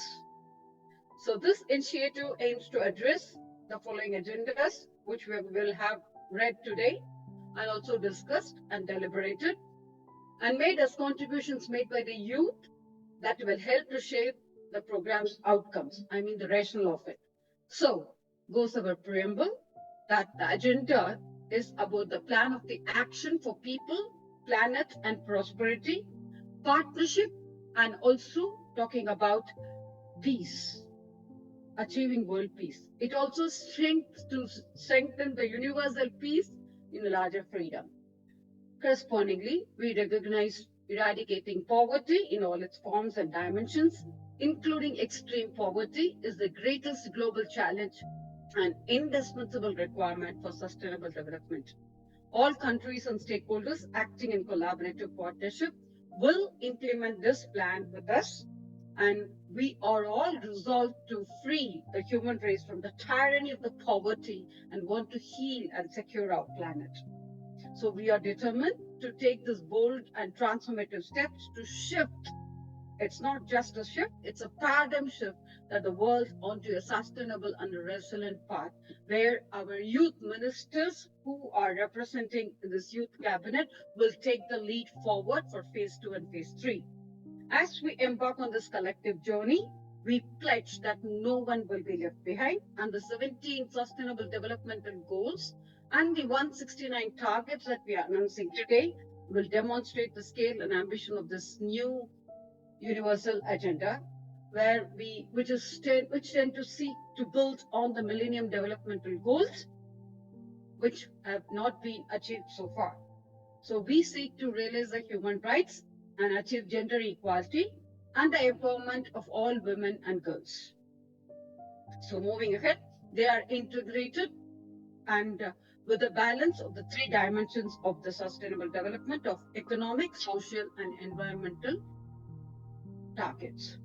So moving ahead, that's how we have got our vision, that is G20 Youth Cabinet vision as people end poverty and hunger in all its form and ensure dignity and equality. When we talk about prosperity, ensure prosperous and fulfilling lives in harmony with nature. When we talk about peace, we will try to foster peace, just and inclusive societies. When we talk about partnership, it will help us to implement the agenda through the solid global partnership. When we talk about the planet, we'll protect our planet's natural resources and climate for future generations. That's how we have just summed it as a sustainable development. Moving ahead for implementing this, of course, our G20 International Youth Cabinet mission as P1 as people, P2 as planet, P3 as prosperity, P4 as peace, P5 as partnerships, P6 as policies, which our youth cabinet ministers are trying to suggest. P7 is for the protection of the society. P7 is the principles, which the dogmas that have to be worked on, which will be registered over here on this forum as inferences. And also P9 as practices, which all those projects that they have been working on will come as a suggestions, where this will be added to the think tank of G20, where these voices will be heard where it has to be heard. On that note, we extend a warm welcome to one and all. On that note, may I request Dr. Kavita to welcome our panel of judges as well. Thank you, ma'am. A very good evening to all present here. Welcome to G20 International Youth Cabinet, where we embark on a journey shaped by the energy, vision, and passion of our dynamic youth. This gathering, aptly titled G20 International Youth Cabinet, symbolizes a platform designed for and by the youth, reflecting our commitment to fostering a future led by the aspirations of the vibrant generation. Now, let me take a moment to acknowledge and welcome the cabinet team. Welcome the panel of experts from IGEN, Dr. B. Tanuja and Engineer Sai Prasanna, and Dr. S.O. Adibzi from GSFN, and also the coordinator Jessica and Royce. I wish to welcome Madam Ermina, esteemed host for G20 International Youth Cabinet. Finally, I would like to welcome all the speakers of today's G20 International Youth Cabinet. Once again, I welcome you all. Thank you. Thank you so much, ma'am. So moving ahead, we are opening the forum to today's topic, entrepreneurship and MSME. with our presidency as modernize and strengthen the industrial units to make them globally competent. To discuss this presidency focus, we have got about 8 pointers which we have just revolved around. So the pointer number 1 is development of micro, small, medium and scale industries. Number 2 is attract investment to uplift the industrial and social economy. Point number 3 is create an industry-friendly atmosphere and suitable policies for developing the industries. Point number 4 is creation of conducive atmosphere for industries and enable them to compete at the national and international levels. Creation of job opportunities through self-employment schemes where youth are not going to be job seekers, they are going to be job givers. Creation of basic infrastructure for industrial development with digital competence. Revival of sick and closed industrial units. Industrialization is the key to the growth of the global economy. So, to discuss these pointers, we open the forum to all our most privileged and prestigious speakers for today. On that note, we open the forum to Ms. Kripashini Jaishankar.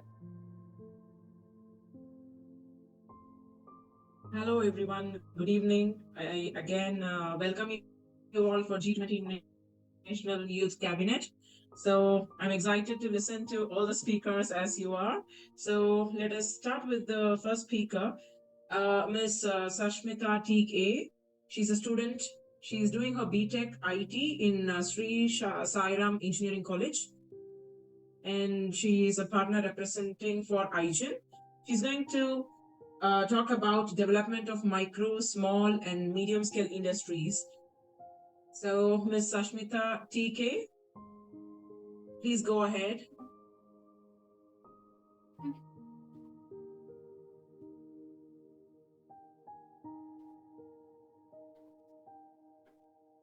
So, I convey my greetings to all the respected members of International G20 Youth Cabinet and wishing you all a wonderful evening. So, this is Sashmita TK. I'm currently studying BTech IT in Sri Sairam Engineering College. So, I'm here to talk on the topic development of micro, small, and medium scale industries in India. So, I would like to lay the foundation for my presentation by giving a small introduction about MSMEs. So MSMEs are basically the backbone of Indian economy, so which contributes nearly 30% to the country's GDP, and it provides various employment opportunities to millions of people around the nation. Knowing the significance of MSMEs, Indian government has proposed various schemes and acts for its development and growth. So now let's move on to the definition for MSME.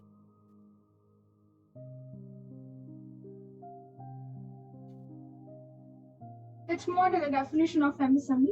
So the latest definition for MSME was proposed on the year 2020 July as a part of Indian government's Atmanirbhar Bharat Abhiyan. So the characterization is based mainly on the turnovers and as well as the plant, machineries or equipments. So as you can see, the major three divisions of MSMEs are micro, small and medium scale enterprises. So the first M in MSME stands for micro. Certainly the definition states that investment in plant and machineries or equipments not more than ₹1 crore and annual turnover not more than ₹5 crores falls under micro enterprises. So that represents the small scale businesses typically operated with limited resources and which employ small number of workers and have relatively low levels of investments in plants and machineries or equipments. So they are generally characterized with localized presence. So they are often owner-operated or family-owned businesses, which is passed on to the next generations. So with owner being directly involved in their day-to-day activities and operations for their investments. So these sectors include small sales industries like beauty salons, tailoring shops, and local eateries, which serves the immediate communities, that is, locals who are living around those areas. So the second category for MSME includes small enterprises. which exhibits characteristics similar to micro but have a bit larger scale and scope. So the definition states that investments in plant and machinery or equipment not more than rupees 10 crore and annual turnover not more than rupees 50 crores falls under small enterprises. So thus this represents the businesses that are larger in scale than micro but still operate with relatively limited resources compared to the medium and large enterprises. So unlike micro, they have formalized organization and structures like systems based on which they perform their day-to-day works. So some of the examples for small enterprises includes small-scale manufacturing units, retail stores, professional services, firms, and small-scale contractors. So they have a market reach broader than the micro, serving regional, national, or even international markets. They have more extensive distribution networks, marketing efforts, and customer bases compared to the micro. So next, last category of MSME is medium enterprises, which by definition is investment in plant and machinery or equipment not more than rupees 50 crores and annual turnover not more than rupees 250 crores falls under medium enterprises. So they are relatively relative to micro and small enterprises. Medium enterprises have larger scale and operations, generated production capacity, and more extensive customer base. So they often exhibit four characteristics. First of all, organizational complexity with multiple departments, socialized functions, and hierarchical structures.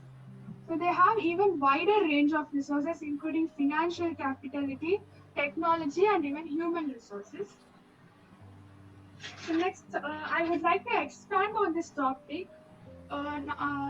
These are the registered MSMEs in India. So 93% of the pie chart includes micro enterprises, 6% includes small enterprises, and 1% include medium enterprises. Expanding on this topic, next we'll move on to the emergence of MSME.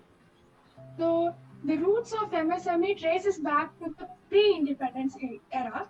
So in pre-independence era, craftsmen, artisans, and traders performed small-scale businesses and produces goods and provides services to meet the local demands.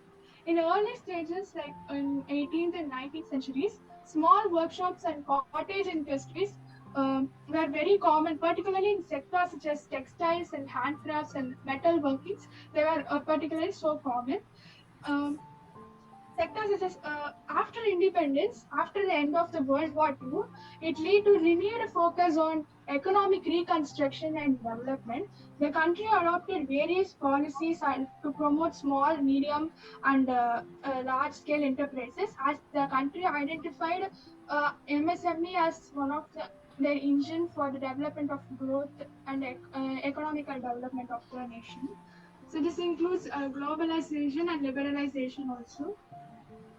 So next, move on to the MSME Act. MSME Act is basically the Micro, Small and Medium Enterprises Development Act, which is proposed by the government in the year 2006.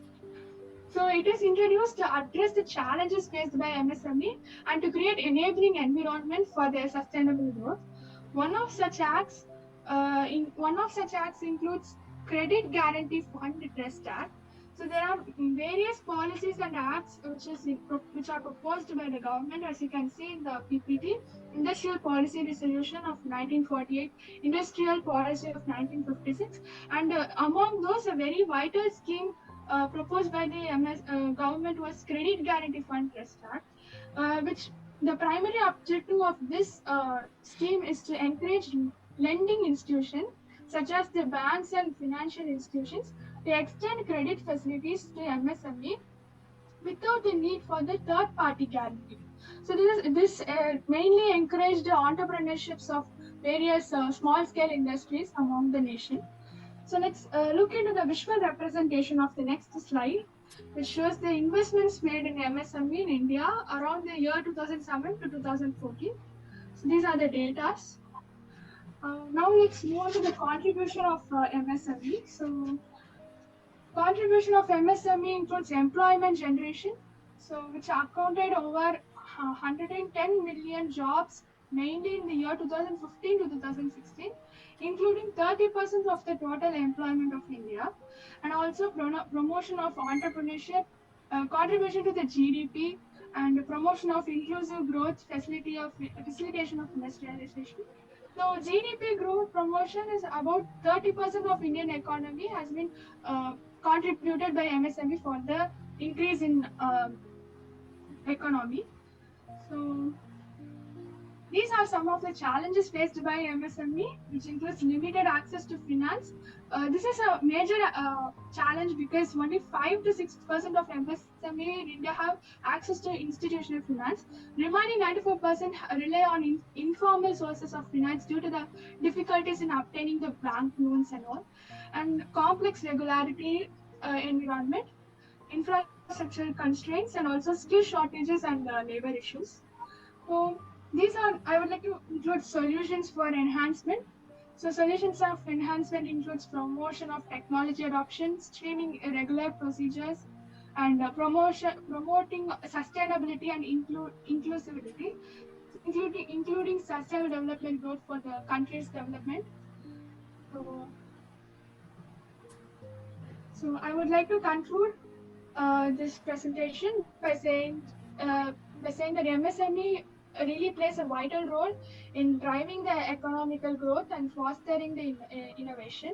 So I sum it up by saying that MSME really generated more employment opportunities and unlocked the SDG goals, sustainable development goals, and improved many livelihoods across the nation. So thank you for the opportunity.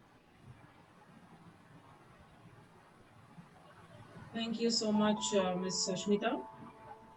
And I would like to hear your thoughts, Madam, from Srividhya, Madam, and Dr. B. Thanuja.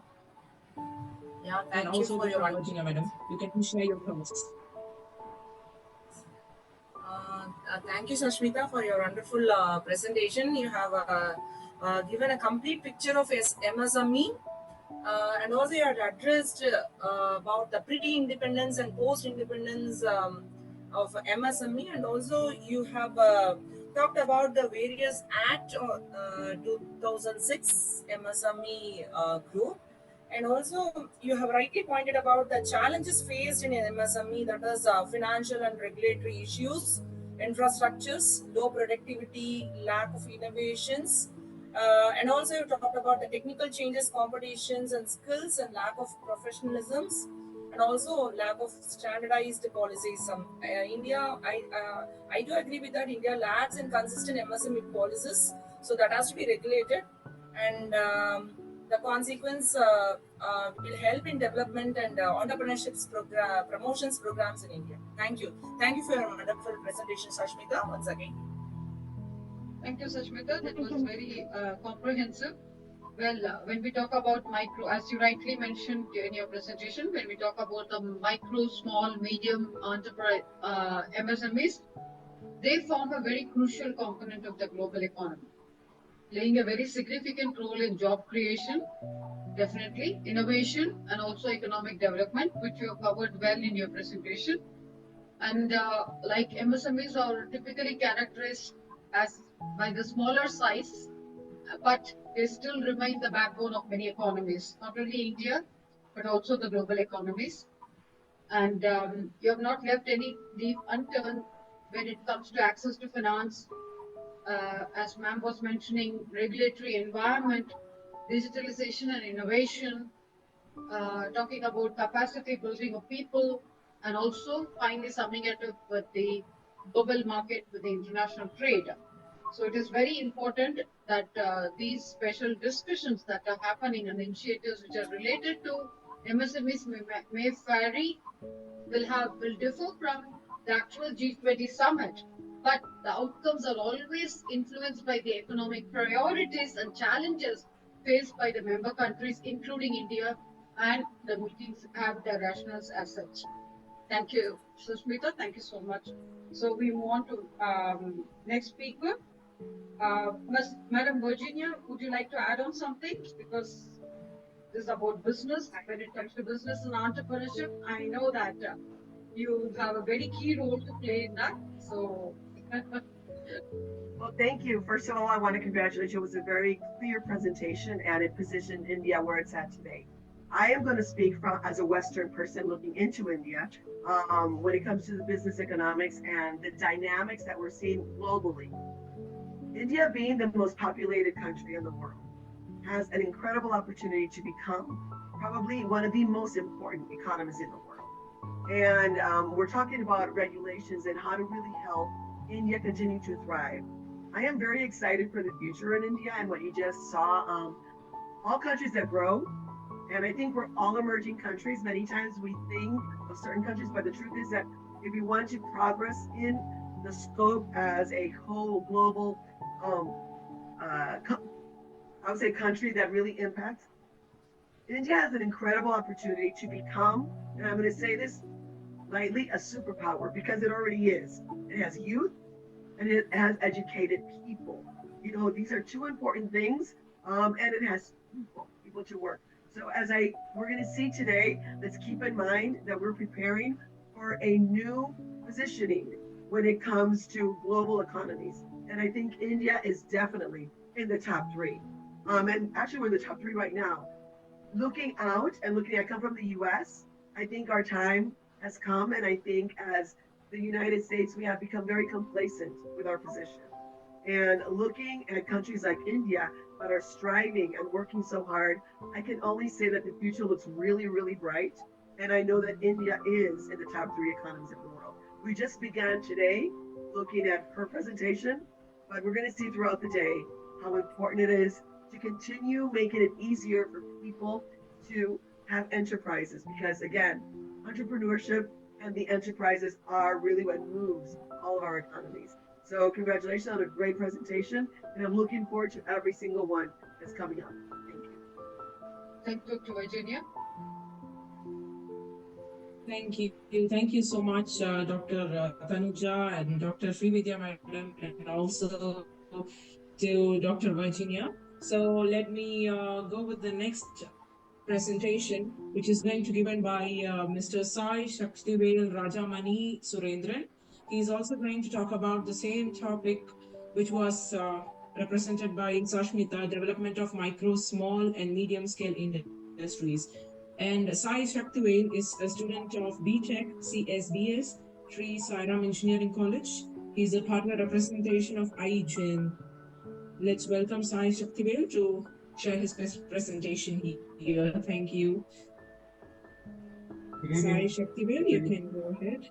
Am I audible to everyone here? Yeah, you are audible. Yes. Yes, Mr. Sai, please go ahead. How are you all tonight? Yeah, fine, thank you. Okay. Just a minute.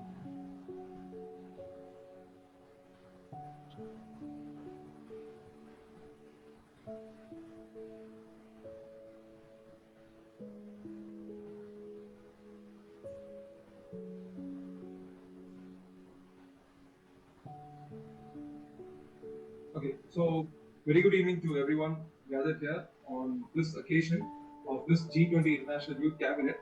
So this is Sai Shaktivel here from Sri Sairam Engineering College, representing the development of micro, small and medium scale industries, which I'll be addressing today. And as the tagline goes here, empowering innovation and fueling entrepreneurship is what this world needs for the sustainable future as well. And also I would like to add on that I myself, being a budding entrepreneur, would have more experiences and tales to address the people yet to come and take space in this wonderful arena of opportunity. So to proceed further, let's get a clear understanding on what MSMEs actually do. And I was really stunned by the presentation by Sashmita because she covered all the nuances of what MSMEs do in a very clean and perfect manner. So it also makes my work easier now. So MSMEs, as I have to address, they are pioneering the global economy because MSMEs are working to meet out the SDGs. MSMEs are propelling employment opportunities. They are fueling innovation and they're also bringing out decent work and economic growth for a large amount of people in not just a country or a group of countries, but also in every small provinces and states that we can go and visit, and we can also see it with our day-to-day activities. So it also gives our people the supply of whatever demand is there. It's met out properly, not just by the large companies out there and the bigger industries and the market giants, but also with the help of MSMEs, specifically the micro and small scale businesses. So as we all know, these are the business classifications. If I'm not wrong, the micro, small, and medium, as well as the large industries in any country or even the states that we can focus, will have its own categories. Say we have the large businesses doing the great manufacturing and the other kind of production works, and medium industries would be doing the B2B and B2C kind of business operations. The micro and small, on the other hand, are set up and developed completely by a group of people or a person with their vision and commitment to strive in economical balance as well as to meet out their day-to-day needs. So we, by default, must understand one thing, that these MSMEs are built with passion, because every entrepreneur is driven by passion, and that gives them the purpose to operate their business successfully. In that aspect, evolution of small scale businesses have started from a very long period of time. But to be very specific, there was some amount of competition which emerged between people, where if they are skilled and they have the capabilities to begin a venture, why would they have to let their talent and the opportunities go latent? But instead, they could experiment their opportunities and yield out better results. So, in this manner, there are better and innovative businesses coming up day to day, ranging from printing vinyl stickers to also selling eatables and other goods delivered to the doorsteps of the customers. So, this is how a successful and a progressive journey of small scale businesses are evolving in today's current trends.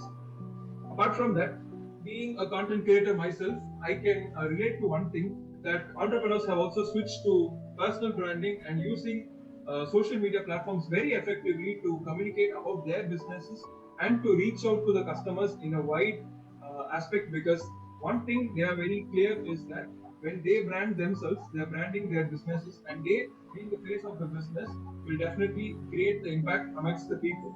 And coming to the financial setbacks, like we have to understand one thing, that not all the businesses which emerge in the markets are given capital beforehand, or they're not backed by any kind of sources to meet out losses and to compensate with their say like drawbacks in their financial decisions. There are still young entrepreneurs who are not sure of what they can be doing in the market, so that leads to financial setbacks for all kind of business. So in this case, we clearly have to see that MSMEs face financial challenges. They are given less period to meet out the credit, as well as they also have issues with the cash flows, like they're not able to keep up a proper accounting of their business operations.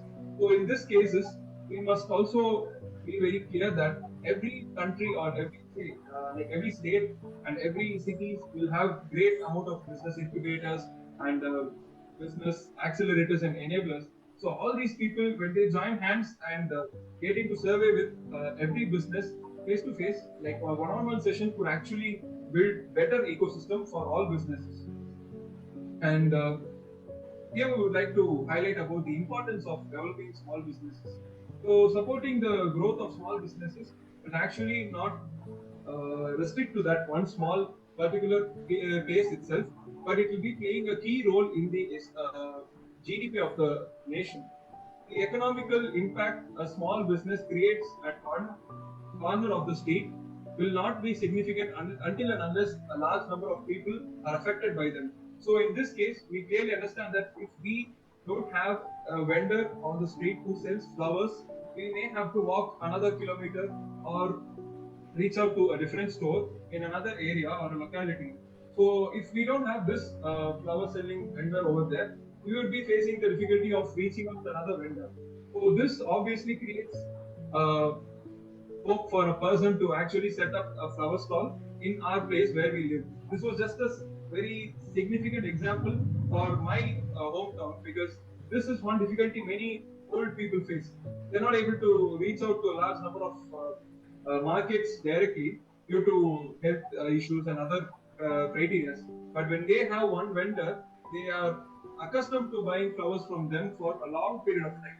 So this creates the impact of one small business that is bringing a scope for a lot of people in that one particular area. Similarly, what is the scope and initiatives taken by government as well as we individuals to support MSMEs? It is very simple that we are capable of doing a lot of help to every kind of business owners we come across in our day-to-day lives.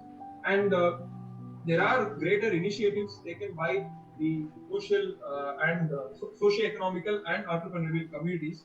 Apart from private communities like that, we have government agencies like in India we have Startup India, which is a scheme, and Startup TN, which is a business accelerator and enabler from the Tamil Nadu's government itself.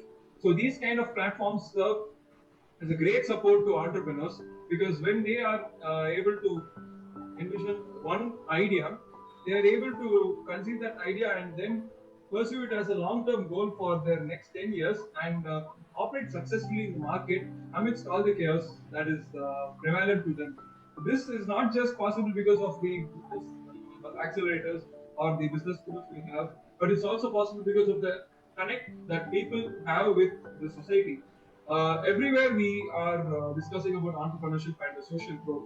So people by within themselves have the seed of entrepreneurship. So that is what propels progress in the field of MSMEs. And we also have, as I said earlier, Startup Aid and Startup India are playing a vital role in creating this amount of impact for the people. As we said, invest in MSMEs, empower the future.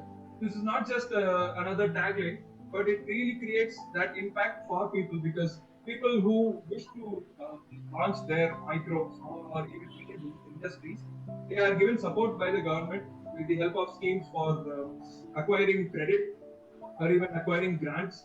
And for young student entrepreneurs like us with a very innovative and feasible idea, the vitality of the idea is assessed, and then we are graded on the basis of feasibility and how the customers will be given the product. And this all factors are considered to grant us with funds to develop our product, which is initially as a prototype.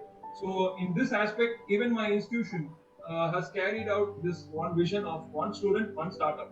So this is the ultimate motto of Scienam Innovation Ecosystem as well. So summing up everything, we can clearly get to conclude with that one tagline which I have included in this slide, which is invest in MSMEs and empower the future. And that's it for today from my side. Thank you. And if you have any queries, I'm very glad to answer.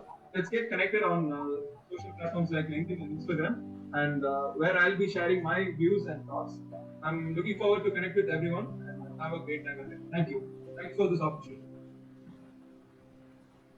Thank you, Mr. Sai Shaktivel. I was really impressed with your words that you have shared. Anyways, we shall listen the thoughts from Dr. B. Tanuja and Dr. Srividhya, madam. Yes, ma'am, please go ahead. Yes, thank you, Sai Shaktivel, for your wonderful presentation. I was impressed on your tagline, one student, one startup. The tagline was so impressed. Yes, of course. The small scale industries plays a very important role in generating employment and also improving the financial status of the people. Rightly, you have pointed out, and also the point that financial setbacks you addressed. The incubators, accelerators, and enablers, they have to join and they have to support the youngsters to start their own startups like that. You have rightly pointed out about the GDP of the nations, and also you have given a clear vision and scope of the challenges in the small scale industries. really impressed on your presentation. Thank you very much, Shai Shaktivel. Thank you. Thank you, Mr. Shai Shaktivel.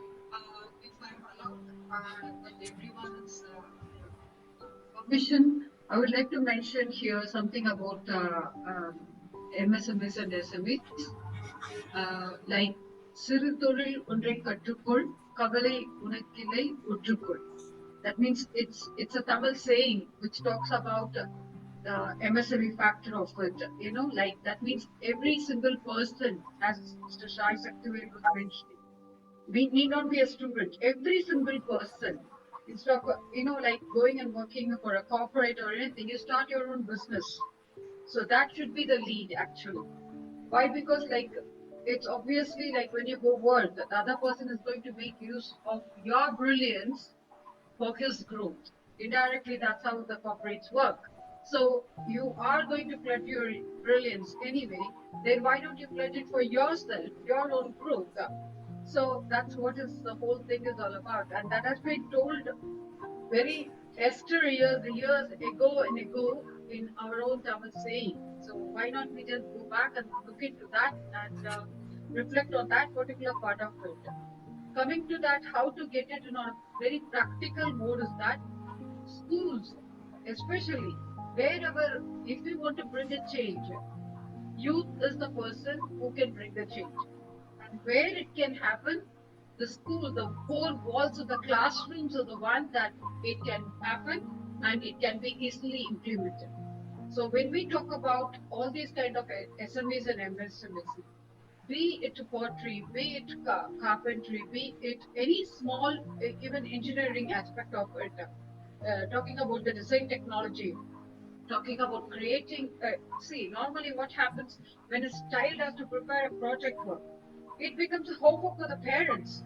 Rather than the child, the parents have started worrying about it. They go, they buy the things. Some people really go far beyond. They go buy the project. If it's talking about the monuments of India, I'll go buy a project. The Taj Mahal has come. Instead of that, let the child start. Work on the child's creativity. Work on the child's imagination. Let him create his own thing. So that's where it actually starts. It stems from. So that's what we need to all work on, and definitely schools, as Mr. Shaktivel was mentioning, Tamil Nadu government has been doing so many things. They can think about implementing these kind of things as after-school workshops for these kind of activities, such that this can be implemented, and definitely every student will become a child prodigy, and they will become a business person. Definitely. And related to exactly like these days, gardenings are happening in school. Every school is working on a school garden and they are cultivating crops and they're growing fruits and vegetables. So why not they have their own market? Why not they have their own vegetable market where they can sell the fruits? They can become, that's where the entrepreneurship stems from.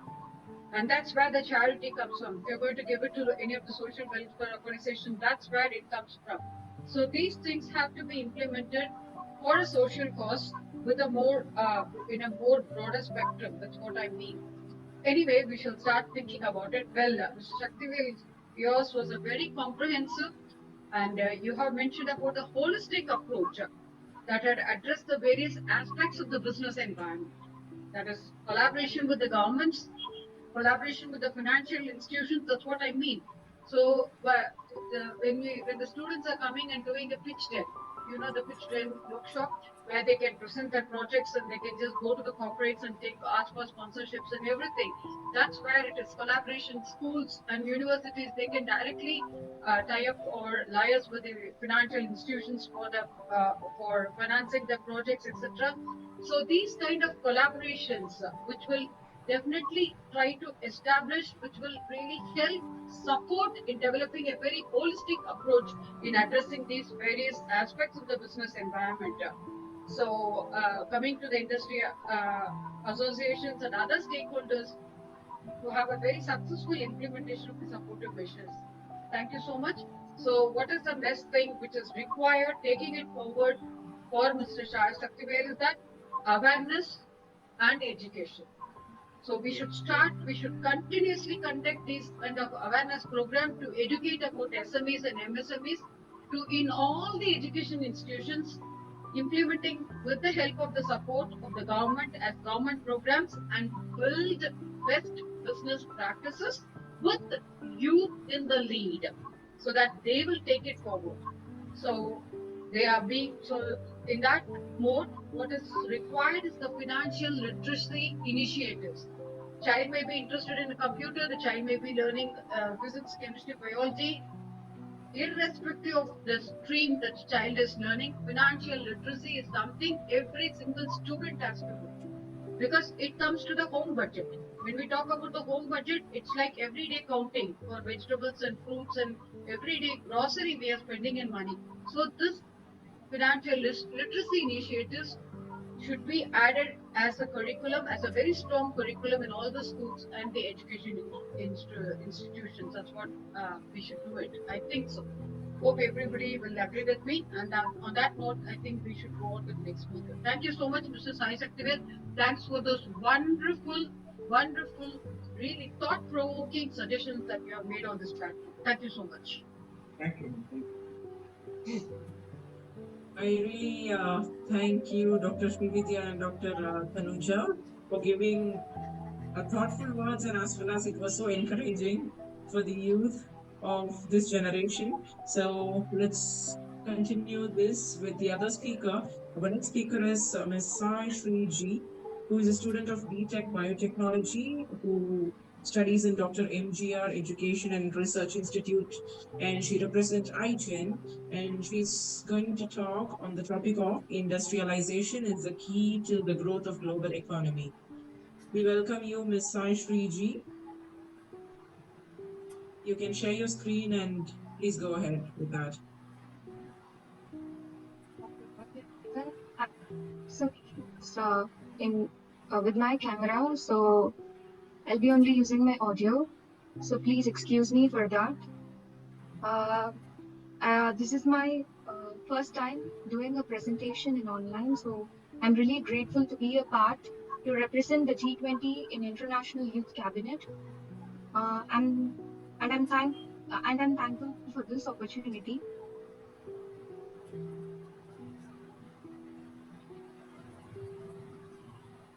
You can go ahead.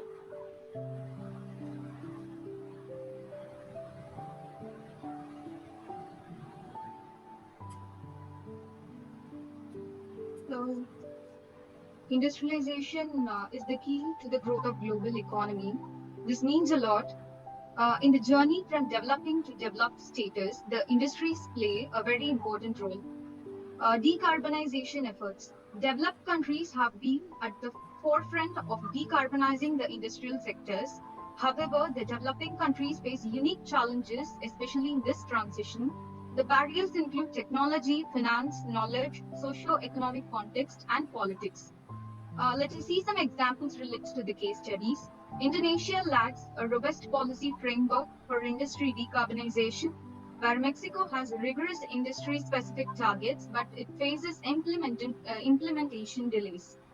Whereas South Africa has decarbonization plans, but it lacks ambition. Economic transformation.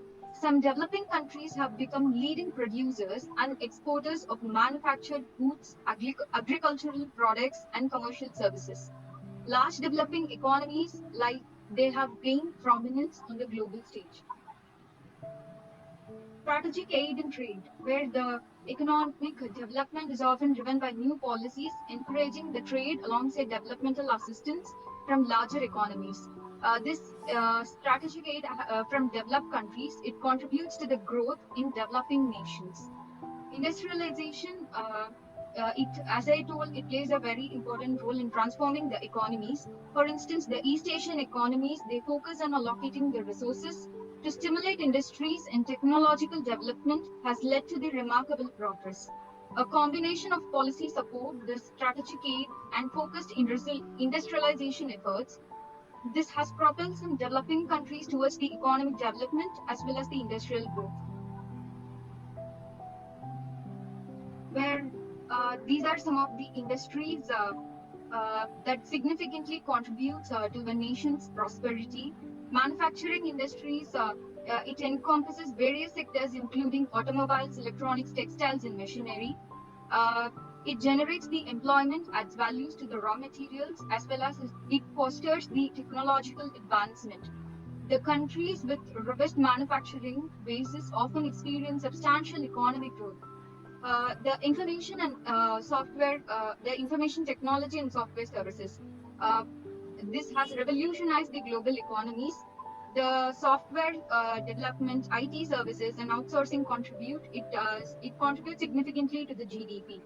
India, for instance, it has become a global IT hub for boosting its economy. Financial services and banking. A functional financial sector, it facilitates the investment, capital flow, and economic stability. Banks, stock markets, insurance companies, and other financial institutions drive the economic growth, where the policies promoting the financial inclusion and innovation are very essential. Construction and infrastructure. Uh, the activities they create jobs and stimulate related industries where investment in infrastructure it directly impacts the economic growth, where healthcare and pharmaceuticals it contributes to the health and it drives the economic growth to other level, where the research development and production of medicines it plays a very important role here. Tourism and hospitality, it generates the foreign exchange, it creates jobs, and it stimulates the local economies.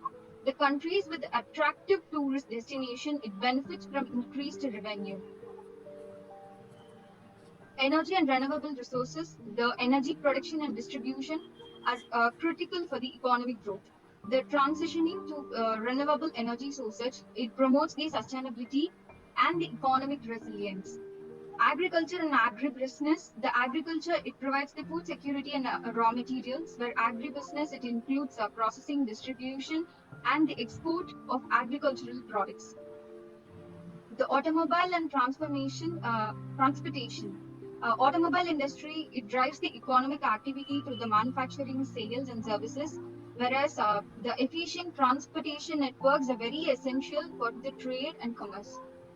Remember, the interplay of these industries along with the supportive policies, it determines a country's economic trajectory. Each industry has a very unique role and their collective growth propels the overall prosperity. Unemployment it is a very big issue nowadays. So the industries, it not only drives the economic growth, but it also plays a very crucial role in eradicating the unemployment by providing jobs, fostering the entrepreneurship, and contributing to the overall prosperity.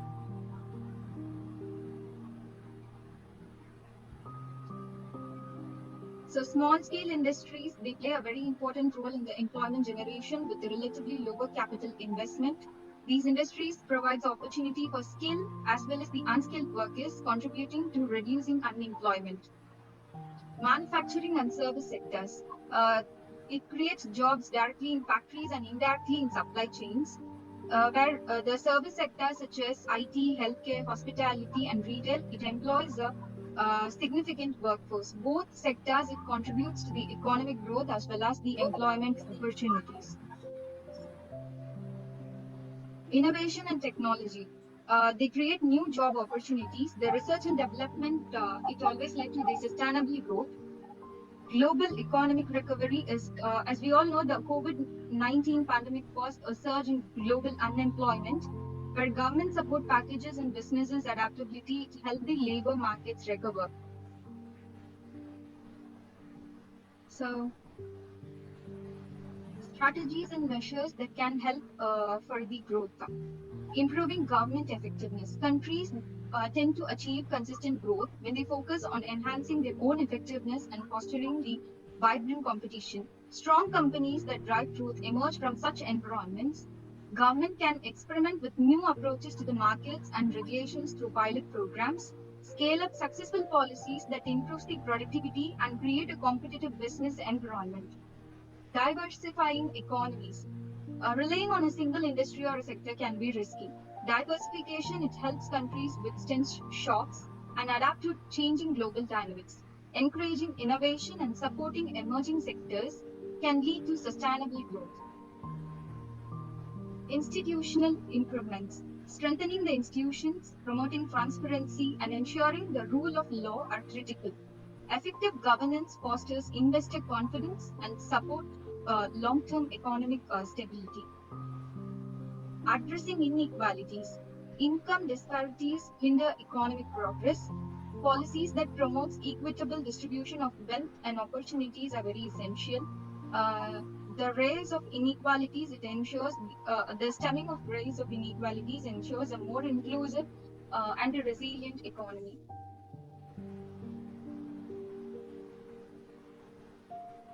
Promoting inclusive and sustainable industrialization.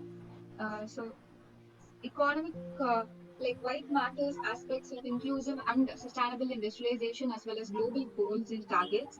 The economic growth, inclusive and sustainable like by creating jobs, uh, fostering innovation and improving living standards, it contributes to the overall prosperity. Infrastructure resilience, investing in resilient infrastructure such as transport, energy, and communication networks ensures the long-term development and community empowerment. Technological advancement. Sustainable industrialization encourages the technological advancement. These innovations enhance the productivity, efficiency, and competitiveness. Thereby, I conclude that collaboration among governments, business, and international organizations is key to achieving sustainable, resilient, and inclusive economic growth. So, balancing the industrial growth with environmental sustainability is crucial. Let's work together for a better global economy. Thank you.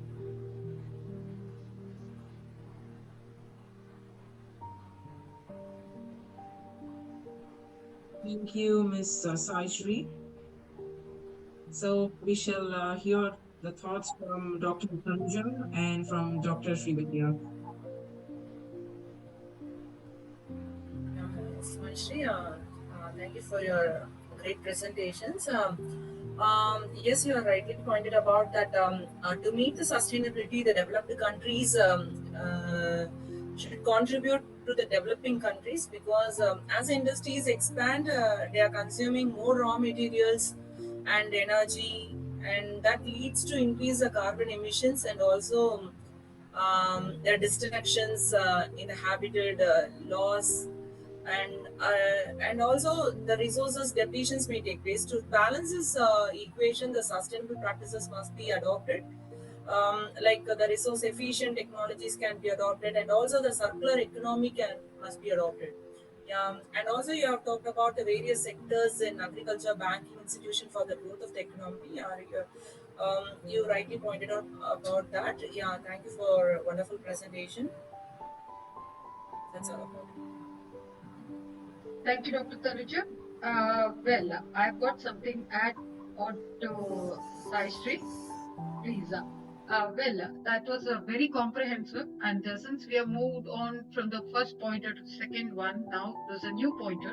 So she had included two other factors in her presentation apart from the previous one. So as Saishri was mentioning, industrialization has historically played a very significant role in the economic development of any nation, need not be India. Let's not stick on to India. For development of any nation, contributing to the increased productivity of that particular country. So when it comes to the productivity, it has other factors which has a follow through as job creation. Definitely, we need manpower, technological advancement of that particular country because we need to keep up our pace with the current trends and overall contributing to the economic growth as such. So, while the importance of industrialization has been evident in the past as such, its role in the global economy continues to be significant for several reasons. As she had very rightfully mentioned about job creation and economic diversification, that was a key thing that really caught my thought in that. So how does it diversify from the traditional aspects of that particular country to keep up with the global trends, how they modify themselves, how they learn, how they acquire those skills, and also finally contributing to the diversified economy of that country, of that particular country, making the country more resilient to the external shocks and the less dependent on the single sector, that particular sector. That means collaborating. from that particular one single field, say if it is healthcare, how healthcare is related to IT. If it is education, how education is related to IT. Such that every single sector starts working in collaboration. As such, it drives as a factor, it drives as a driver through for the economic statistic driver. I would say statistic driver, but still strategic driver for the economic growth, with all the stats which are being involved in it, and that for that particular country. And moving ahead, it talks about the export and import as well for the industrial products, and also the ability of that particular country to export the goods.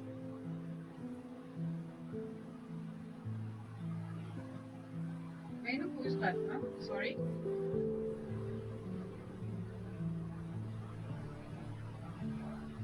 Sorry.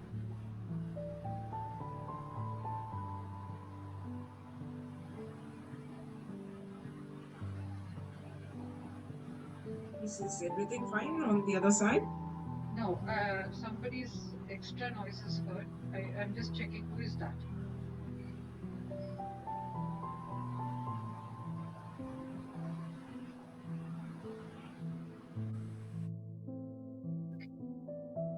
Okay, that's fine. Sorry for the interruption. So that was quite comprehensive, Saishri. And well, finally, she did not leave that particular point, the very key thing of reducing poverty.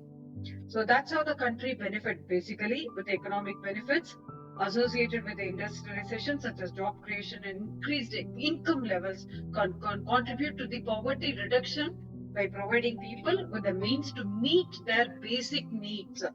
So again, urbanization is one factor in that way, like in that particular field. When we talk about urbanization, developing villages, as people from the rural areas will move into cities in search of employment opportunities, and also that will help to the economic development. So thank you, Saishri. It was quite comprehensive, and definitely all these points that you have mentioned on this platform will definitely will add it to the think tank of G20, and then we'll be able to take it forward. Thank you so much. Thanks for the wonderful participation and your contribution. Thank you. Thank you so much, Dr. Srividhya, ma'am. And also I thank Dr. Tanuja for your thoughts. So let's continue again with the next speaker, who's going to talk about industrialization is the key to the growth of the global economy. Mr. Zuben Kalyan is going to join us now. He's a student of Amit University. He's a partner representing for IGEN. Mr. Zuben Kalyan, you're good to go now. Okay, ma'am. Yeah, please.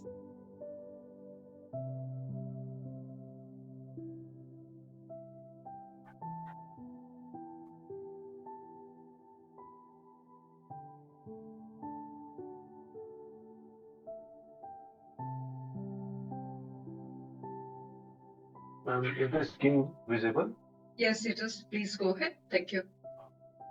Good to go.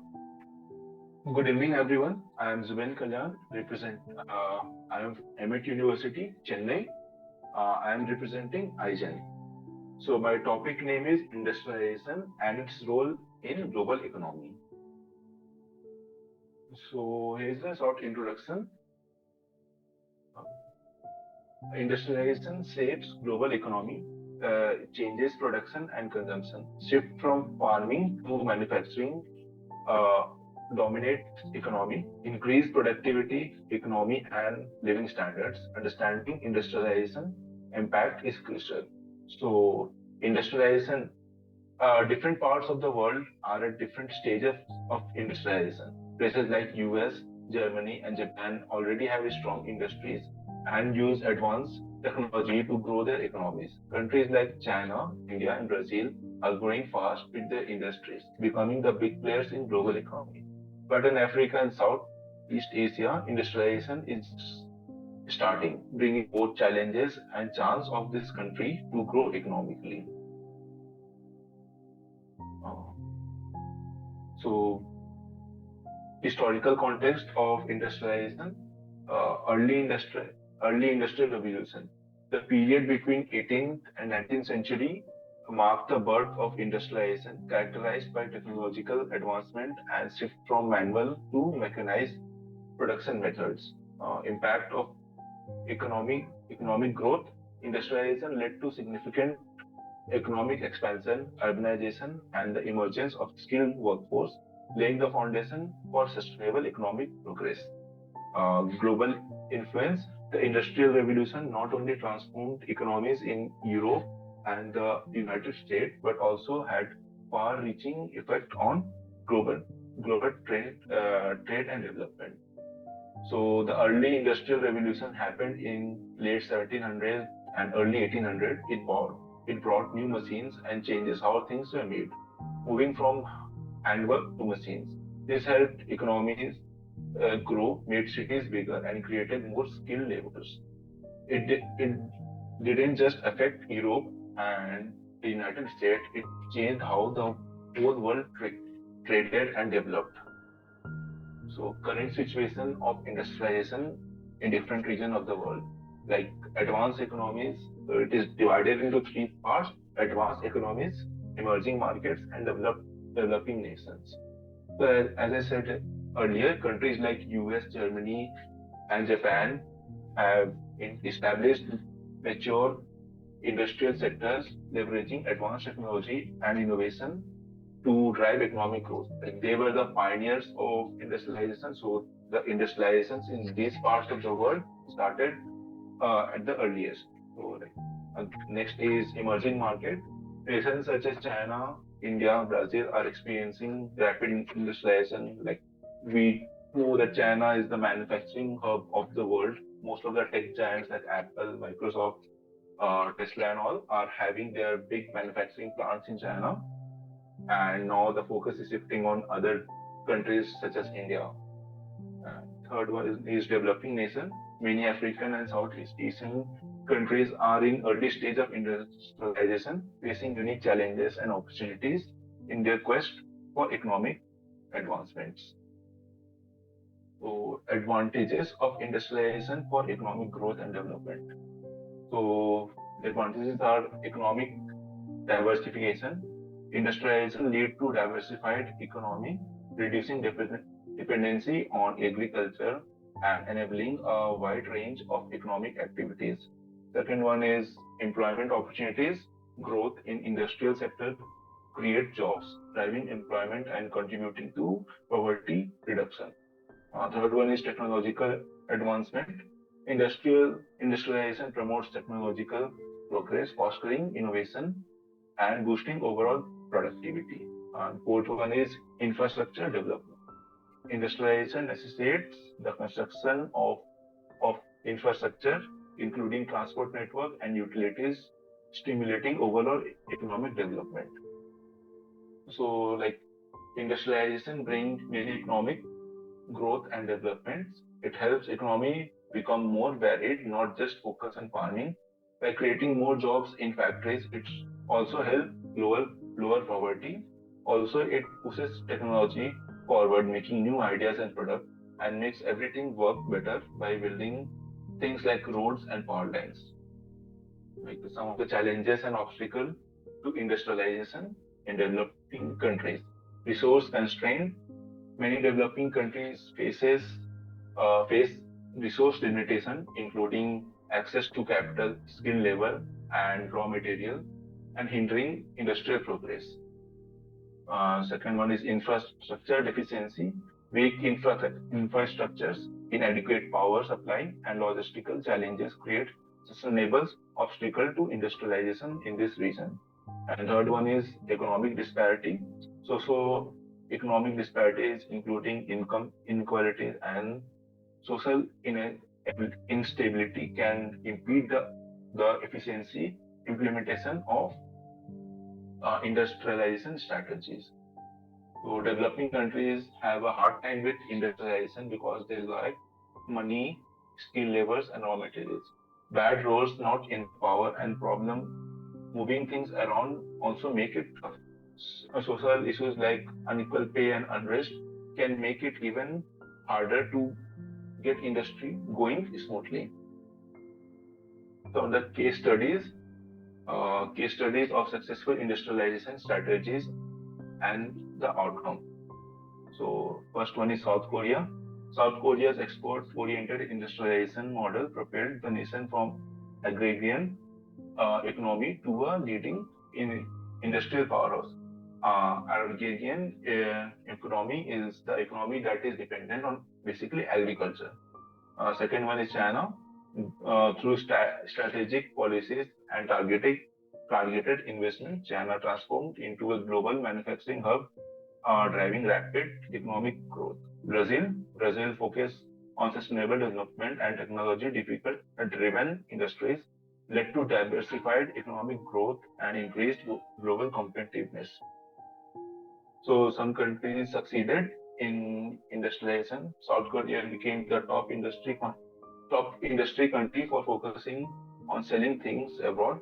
China grew fast by planning and spending money on factories, becoming a world leader in making things. Brazil's strategy of using technology and being eco-friendly helped in grow in different ways and a better world. So role of technology and innovation in industrialization.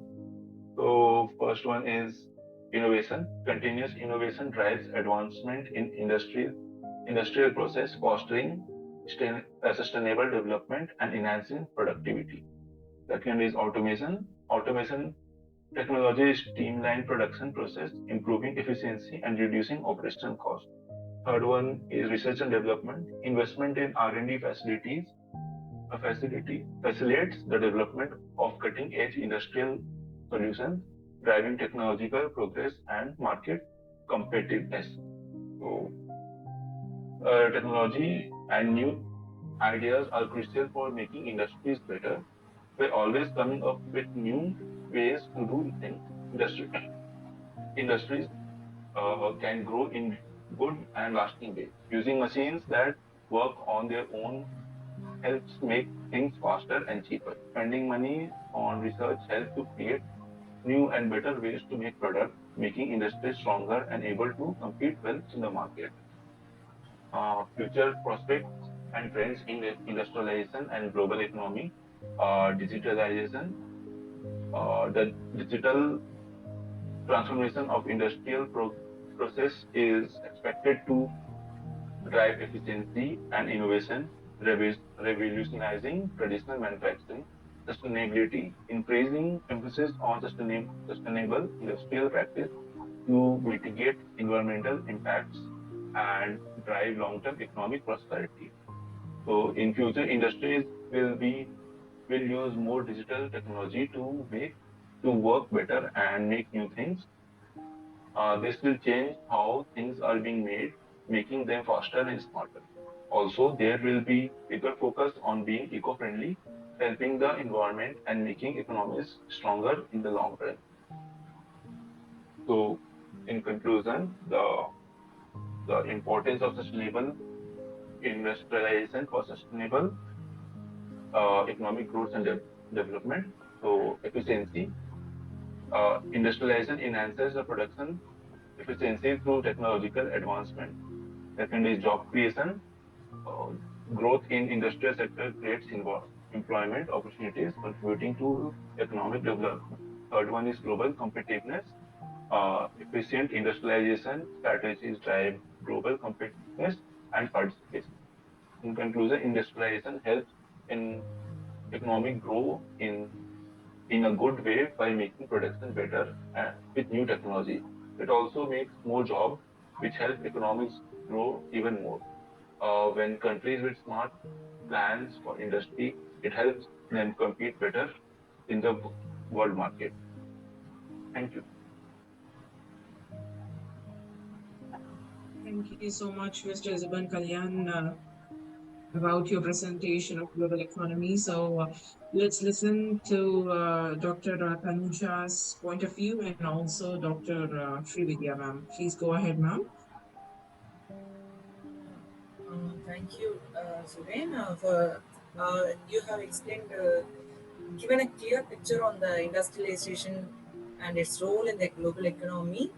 Um, uh, you have very clearly explained on the current state of industrialization in the different regions of the world, that is advanced economics and emerging markets. You have discussed about the developing nations, how the challenges facing, and what are the opportunities for the economic advancement, you are rightly pointed out, and also the economic diversifications and the employment opportunities, infrastructure development and technological advancements you have addressed.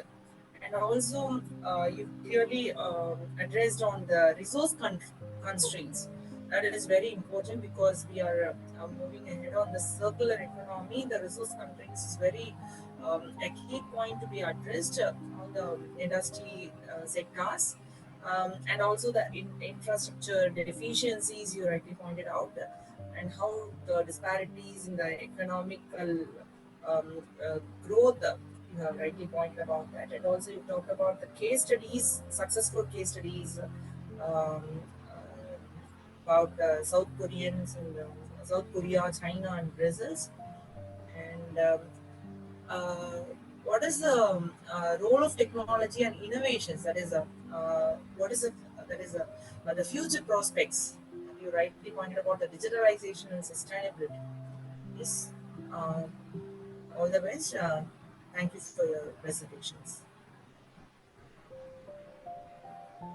Thank you, Tanuja ma'am. Yes, as Mr. Zuban was mentioning, industries play a vital role in shaping up the global economy, influencing the economic growth, trade, employment, and leading to innovation as such. So there are different industries which contribute on the overall, as ma'am was mentioning about the circular economy, ways in different ways that their interactions create a very complex web of economic activity involving some of the key industries with their impact of kind of manufacturing, any kind of manufacturing industry, their contribution to the global economy in terms of goods, production, logistics, and also about PMP activities which are related to it, be it textile or automobiles or machinery, etc., etc.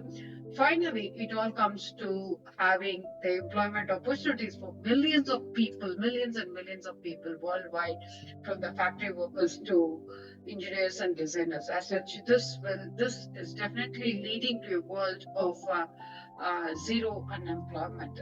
Thank you so much, and definitely, as it was mentioning in the beginning of the session, like each and everyone is just thinking about to go and work for a company, if they're going to start their own business, invest their time, their valuable time and effort, and also their finance and the money and everything into their own.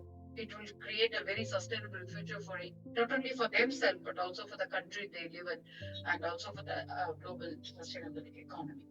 So the global connectivity plays a very important role there, and working in collaborations with the governments also plays a vital role there. Definitely, we are there with you, Mr. Zuban, and contributing to the global finance and the financial markets in terms of not only about the stock exchanges, contributing to the globalization of the finance to cross borders in terms of pharmaceutical or making use of the energy and the resources which are available, and also about the retail and the consumer goods that you were mentioning about, taking the examples of the three countries very clearly, and also about the in other words, there is one more. When you talked about the countries, what I was thinking is even tourism and hospitality industry plays an important factor in the economic impact as such, and it contributes so significantly to the global economy through travel and accommodation related services. And millions of people, again, they get involved in this, and they really help boost the economy. And with all these things, well, we do accept with you on this point, that is the complexity which is involved in boosting the global economy with the economic policies, technology advancement, and also the geopolitical events and the global trade relations play a vital role in shaping up the fortunes of the different industries. and thereby extension to the overall health of the global economy. Thank you so much, Mr. Really, that was a very insightful presentation, and it is a great pleasure having you here.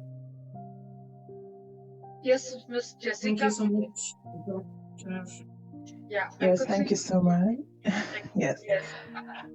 I'm here to just give a brief talk, if I'm permitted to, since some You're GSFN always speakers. We were remembering you just now, Ms. Jessica.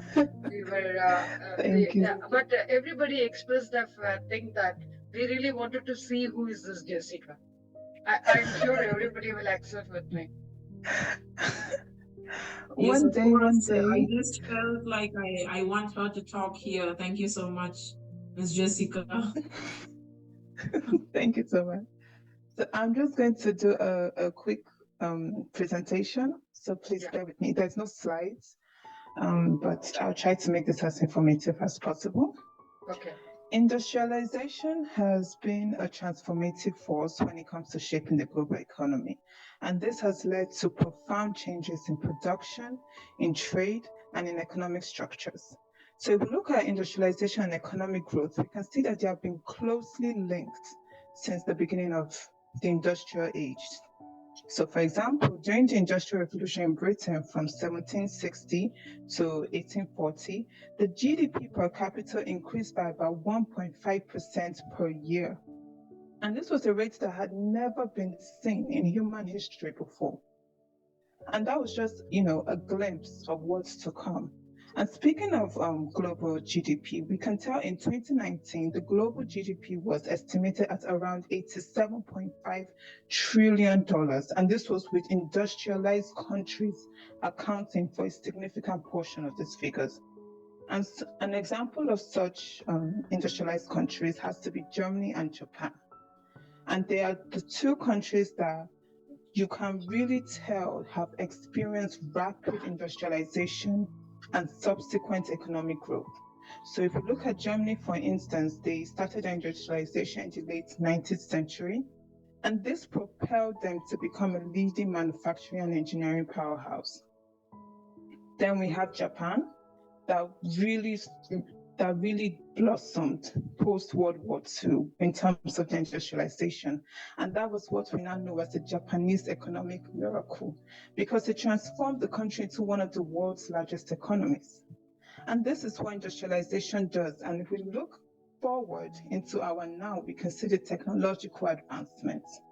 Industrialization has been driving the technological advancements for years now. So for instance, if we take some few centuries back, when the development of the steam engine during the Industrial Revolution came about, it changed how transportation and manufacturing processes were seen. It changed how they were handled. And this led to increased productivity and economic growth. And this economic growth led to a huge boost in global trade and industrialization as well. And we have, for example, there were now countries that were able to have comparative advantage when it came to producing manufactured goods. They had advantage when it came to increasing their international trade and thus their economic interdependence. One country I like to always highlight when it comes to this global trade and industrialization is China, because China's industrialization over the past few decades has just been absolutely remarkable. The country has become known as the world's factory because of its large-scale manufacturing capabilities. And this industrialization has propelled China to become the world's second largest economy. Now, everything great has its challenges, and I think industrialization its challenges needs to be highlighted. So despite its many benefits, it is one of the most significant contributors to environmental degradation. So industrial processes can lead to pollution and resource depletion, which can have long-term negative effects on the economy and society. Where do we go from here if that's the case? What should the future of industrialization look like? I believe the future of industrialization should be intertwined with sustainable practices. so countries can adapt to changes and leverage them for economic growth in order to succeed in the global economy in the most sustainable way. The key of industrialization is not just necessarily to just grow, but we need to grow with a sense of social justice in the back of our minds. And I believe that's one thing we are heading towards. We have seen what industrialization can do. We are grateful for it. But right now, we need to also make sure we're not currently encouraging the greenhouse gas emissions to keep on flowing, to keep on coming. We cannot keep on sacrificing the environment for economic growth. We have to find a balance. We cannot trade off one for the other. They are both very important. And although industrialization has brought about greatness in global trade, GDP, in terms of economic interdependence, where economies that were once looked at as poor are now becoming a mammoth in the global stage. It's now, we are grateful for that, but we also have to now look at, okay, let's not disadvantage the disadvantaged. Let's ensure that income inequality that comes about industrialization is reduced. Let's ensure that the environment is always taken into account. So sustainable practices, in addition to ensuring we are still going about the future of industrialization, which is automation, Internet of Things, are still in the foreground, but let's just mind a carbon footprint. Thank you very much. Thank you, Ms. Jessica. Thank you. And you know why Ms. Jessica has shown up all of a sudden? Since I know Ms. Jessica very well, I'll tell you. Today there were no speakers, or two speakers were there from GSFN, and both of them didn't show up. And all the other speakers are from IGEN. So she really wanted GSFN to be here on this platform. And so immediately she has pitched in the last minute saying that, okay, let me just go speak. Thank you. Am I not true, Jessica? Yes, thank you. I was really worried. And so I didn't want, to cause any. But it was I just wanted to create something. Thank you so much. But it was a wonderful presentation. We like the level of commitment, that you have really displayed on this platform. Well, can I add some few things to your presentation, Jessica? Oh, please do, Doctor.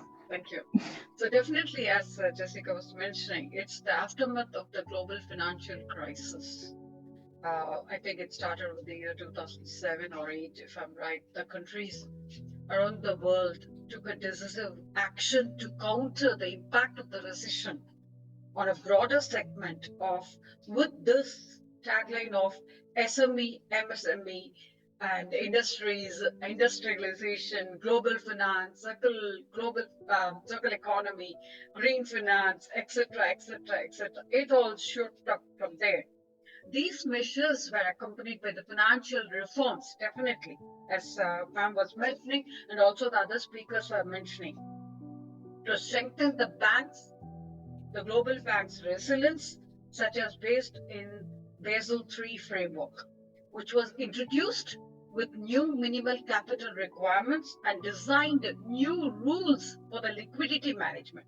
So the global finance was there, the money is there, but we didn't know how to manage the country's income and outcome. I mean the exports, imports, and also having a very sustainable financial operation and management system for each and every country. So this had become a very severe challenge, which had led to the recession. So the crisis had a very strong immediate impact, especially on higher income countries. And the data just range for about 48 countries in about financing SMEs and entrepreneurs in the scoreboard that shows that, as Madam was mentioning, and she had her stats very clearly peaking up about to 22.14 median growth in 2009. Only in 2012 did the median growth of the bankruptcies started decreasing again. Imagine from 2009 to 2012, all countries were literally fighting. They're combating with the financial recession part of it. And so who were very badly hit in this phase is the small businesses.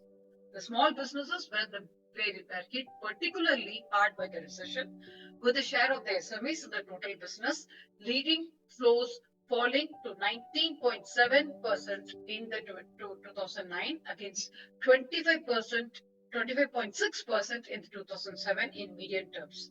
So in countries like Italy and South Africa, as Jessie had taken example, the outstanding stock of the SME loans declined to 6% and 20% respectively in 2008 and 2012.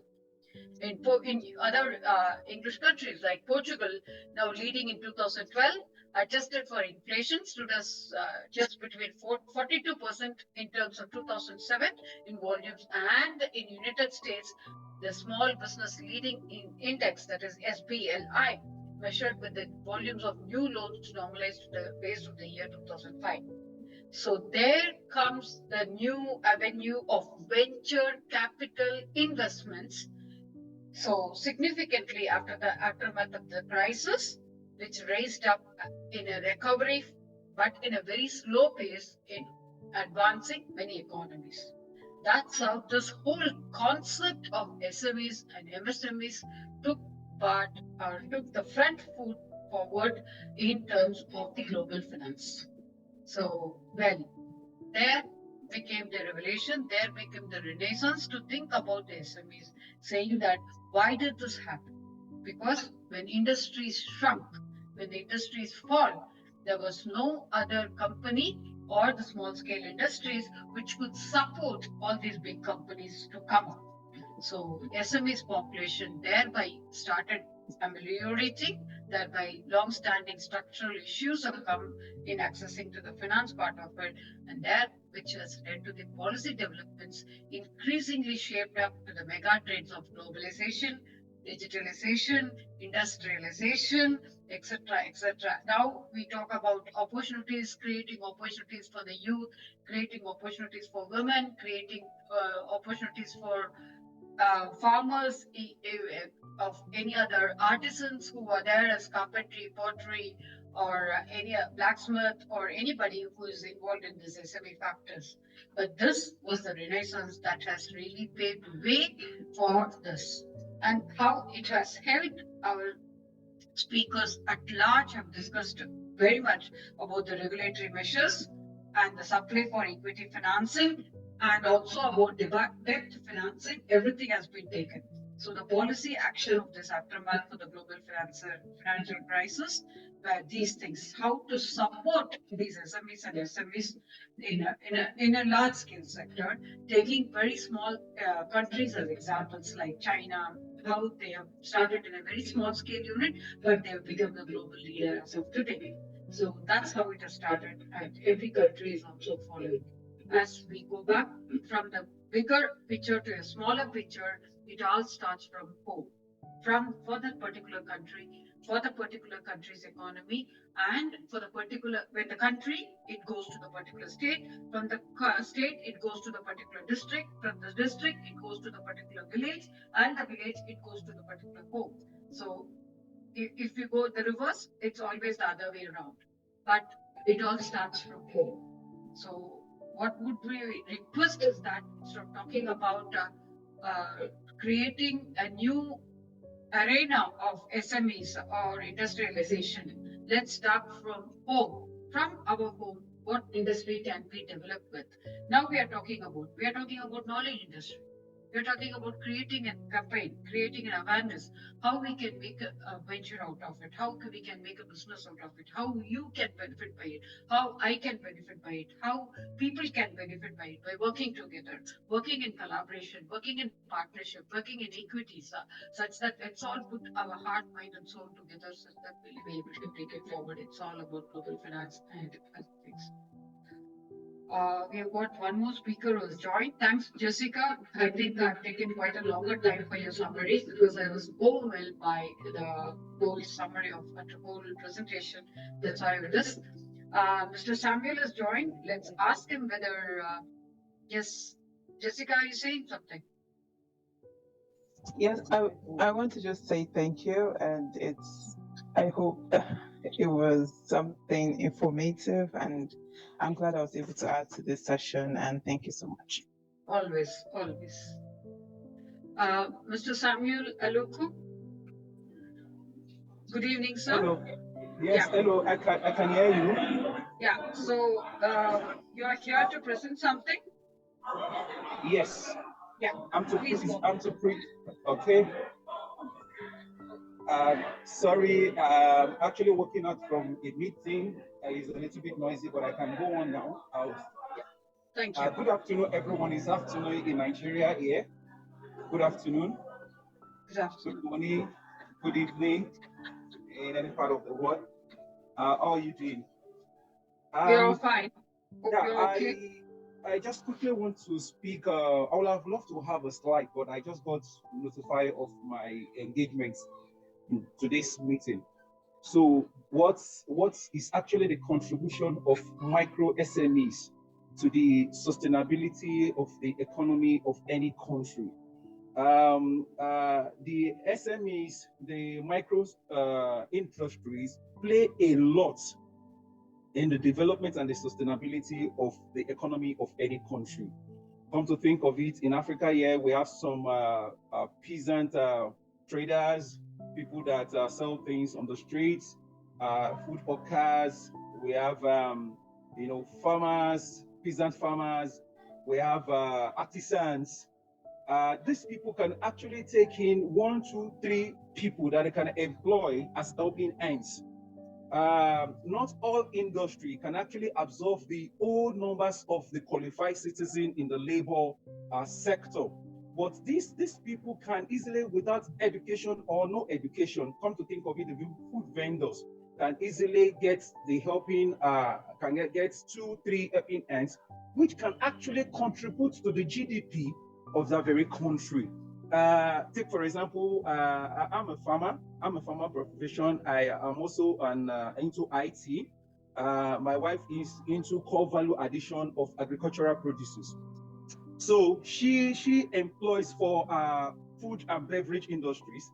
She employs the services of 10 workers, both temporary and casuals. So these 10 workers can easily, contribute their quota to the development of that country, and at the same time, it reduces the poverty level of that very family. So we cannot overemphasize the contribution of the micro industries and the SMEs to the development of any country. And the government have to make a policy that will actually become favorable, because if the government of any country continues to kill the micro industries, that means the economy of that country will soon collapse. I have to share this in this very forum. Take as example as that of Nigeria. The Nigerian government is working, but is actually having a heavy and adverse effect on the micro industry. That is why you see so many micro institutions shut down. And I believe with the little that the government is doing now, they are trying to see how they can actually make a policy that can work and actually reopen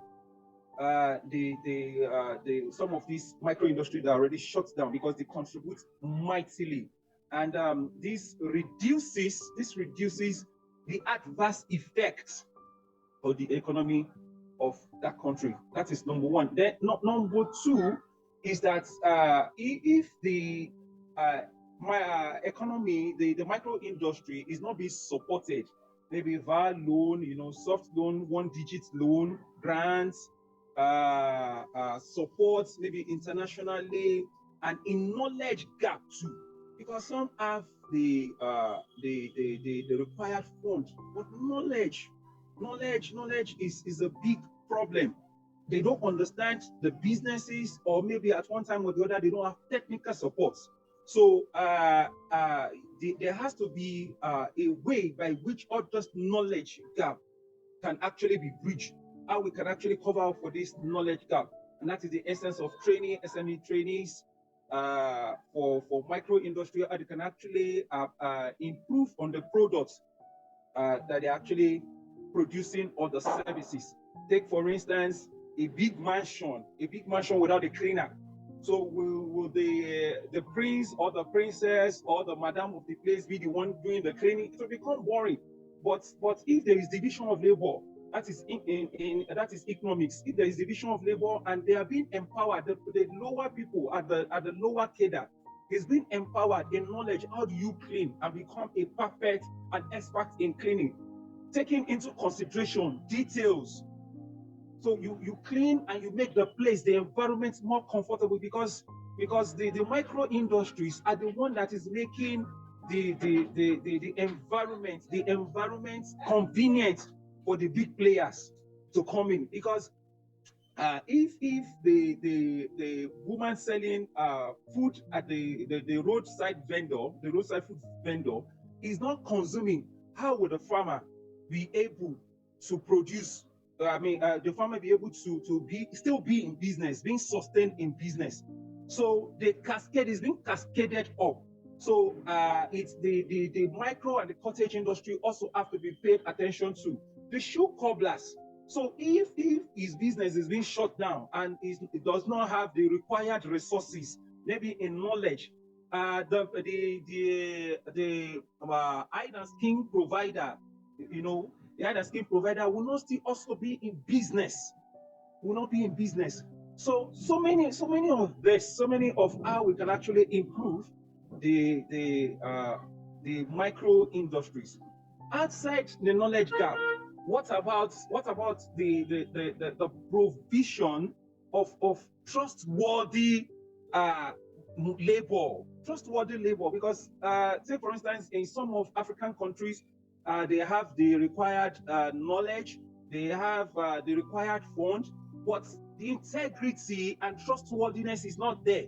So if it's not there, if you don't have trustworthy workers, that means the business also will soon shut down. So we also need to work on that. I think with I have so much to say. I would have loved to maybe at another time I would have loved to show you some graphs to see the effects. Show you some slides with some graphs, some data that have been collected over the time.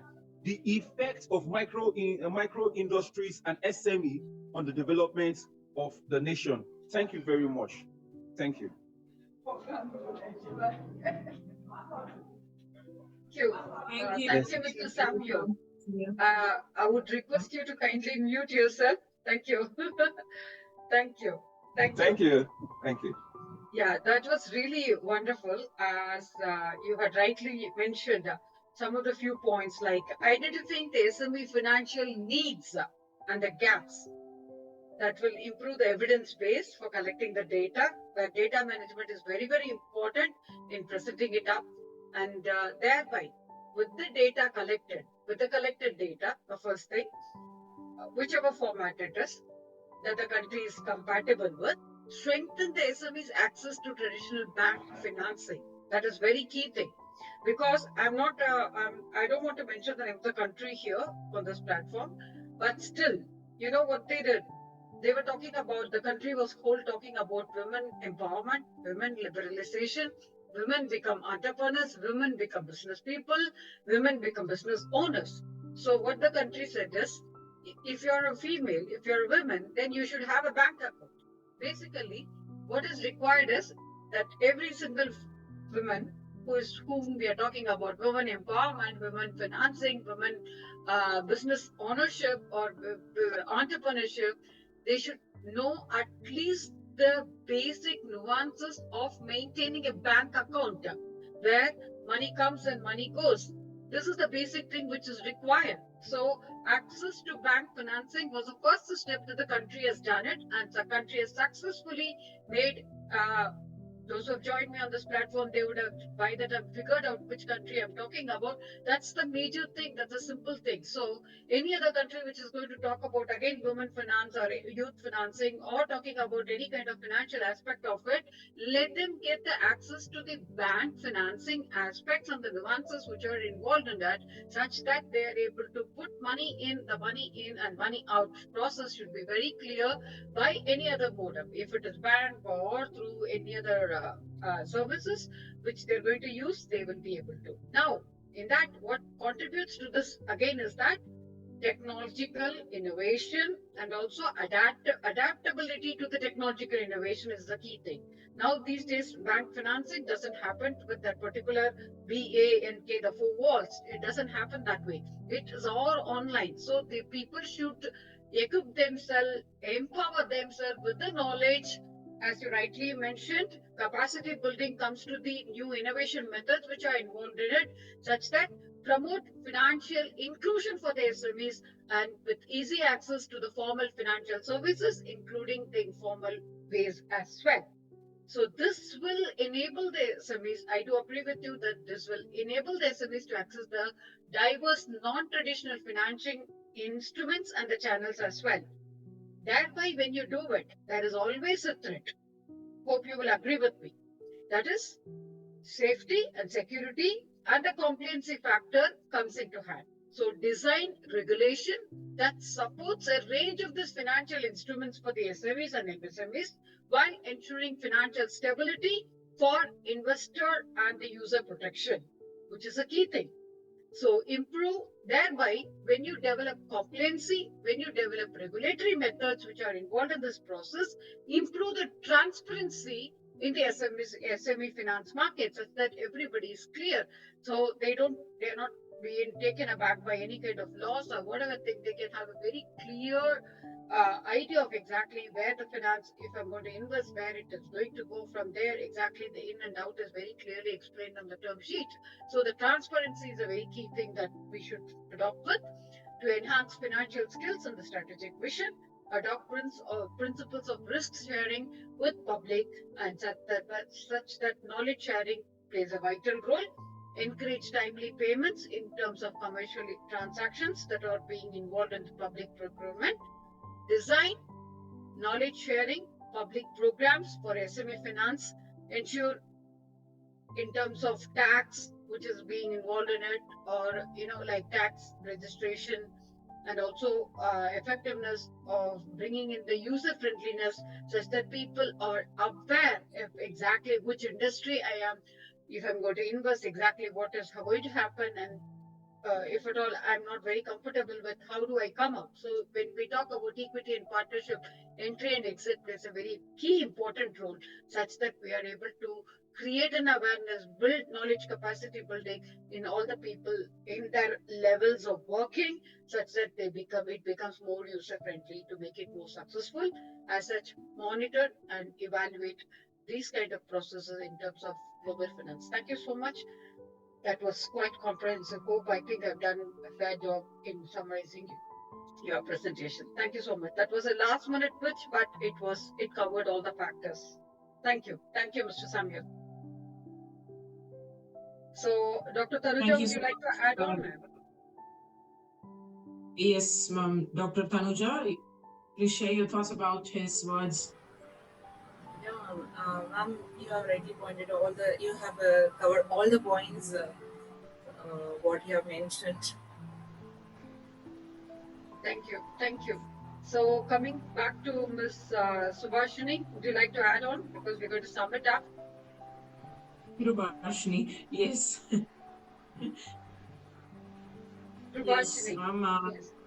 Yes. So every week I'm just exploring the different words from the youngsters. It's been so long, as I told you, dealing with the college students and the school students. I'm really enjoying their thoughts sharing here. And, whenever they speak, I'm just upcoming with a lot of thoughts. Okay, let me also get involved in all these things and, gain a lot of knowledge from them. So I'm glad again to be a participant here. So I would like to continue the same with you all. Thank you. Thank you. Thank you. So today's presentation on entrepreneurship and MSMEs was quite comprehensive. As such, being I think we started with Sai Saktivel or before So we that started with Sai Sashmita. Sushmita Yeah, and Sashmita. Sai Saktivel, and thank you so much, Sai Shri, and also like there was one more. Ruben Kalyan. Zuben Ruben Kalyan. Kalyan. Yes. Ruben Kalyan. And finally, Madam Jessica also contributed something towards it, and Mr. Samuel. Sure. Thank you. Thank you so much. So that was quite comprehensive. For coming to the takeaways of today, what is the key thing? What I felt is the technological advancement, which people should be adapt themselves in terms of industrial development worldwide. That's a key thing that will contribute to the global industrialization process, and where innovation plays a vital part, and it advances in technology, including automation, everything, and drive the industrialization factor as such to take it to the next level. As such, that's a key thing which I thought. And also access to finance. Second thing is, as I was giving the summary of Mr. Samuel, like access to finance and the bank procedures and the financial institutions, getting the loan procedure, grant procedures, creating an awareness. It should go on to the very local level, I mean the consumer level, such that the people are able to understand about the microfinance, uh, and also the enterprises which are involved in it for developing the key economies, and also about the regulatory environment. Very key thing is safety and security is very important in terms of compliance support, providing assistance to businesses in regulatory requirements and compliance standards that should be made at the national level, such that there should not be any difference between the states. Like this state, it is allowed; the other state, it is not allowed. It should happen that it should have as policies well laid at the national level, such that it is able to contribute to the international trade and the market access, export promotion, and support the SMEs in terms of the international market opportunities for growth. So thank you so much. That was quite comprehensive. I was totally involved in today's session. Srividhya, madam, I would like to add a point. Srividhya, madam, I would like to add a point, as you said. Like you were talking about the micro, small, and medium scale industries. So, as you said, they start enthusiastically in the beginning, whatever with ideas they have. But they don't have much knowledge about the registration, and as you say, not to invest in the banking and the transactions that flows in and out. So as you said, some initiative should be taken to all those people, those who are really interested in doing like micro, small, and medium scale industries. Yeah, So this used to have this. Thank you. Really, it was a good mention. This used to happen in India before. Like there used to be one particular channel in DD channel where they used to have one particular program for farmers, which is called as Vailumvad. Because I'm talking about yesterday years of 80s and 90s, and those years they used to have this particular channel where continuously people were educated, like on everyday basis. It was Aam Aadmi ka program tha. Like things should go on to that level such that people, it is more accessible to them. Why am I talking about TV? These days we are so addicted to this particular device of phone, internet. Without internet, see, today 5 of our speakers could not turn up because there's no internet facility. But having, in those days, we didn't have internet, we didn't have a computer, we didn't have a touch screen, we didn't have a device like this, but things were happening. How things were happening? It was open. The whole system was open such that it was communicated through an open modem called television, through a satellite vision. So things should go on to that simple mode of living such that people are the user. It should be user friendly. The consumers are able to benefit instead of making them a victim of the new innovation.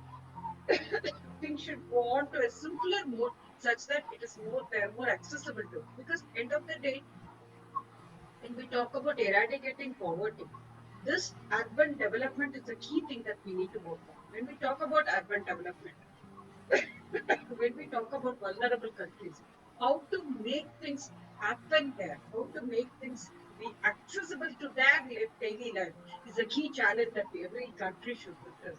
In that note, it should be conveyed, it should be communicated through satellite mode. That's what I feel. Any other speaker who would like to add on? You can add on. And Madam, I do want to add one more point. Yes. Actually, yeah, madam, MSME plays a vital role in the world economy. They are the critical for achieving the SDG declared by the UN. That is, for example, if you take goal number one, the MSMEs create employment that lifts the people out of poverty, and goal number two, they are also supports in small farmers and agriculture focused. Exactly. Each and every goal the MSME supports for the achievement of the SDGs declared by the UN. Very true. Very true. We open it for all the speakers. If anybody would like to contribute, you can contribute, and so that we will sum it up.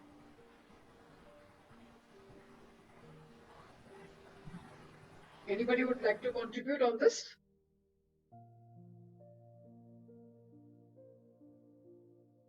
Thank you.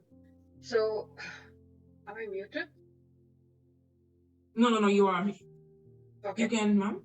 Yeah. Mr. Sai Saktivel, would you like to add on something?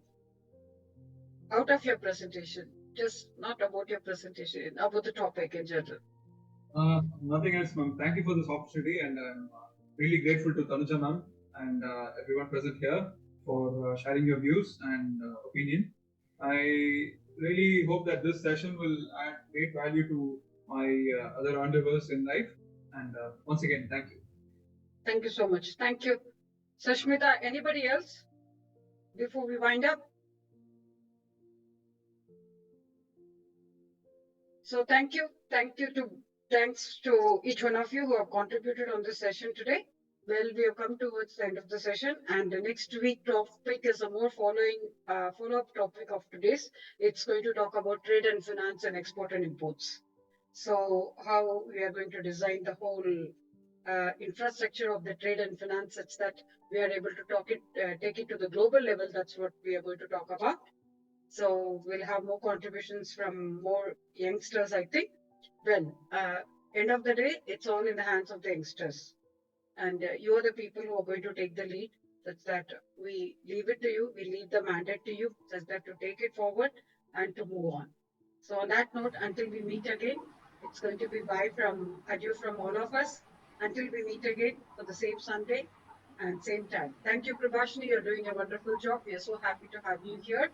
And we value your every support. Thank you. Thank you so much. Thanks for all the speakers. Thank you so much. That was wonderful. And thanks to all our community partners, IGEN, GSFN, IIU, and R&D University and UCLan.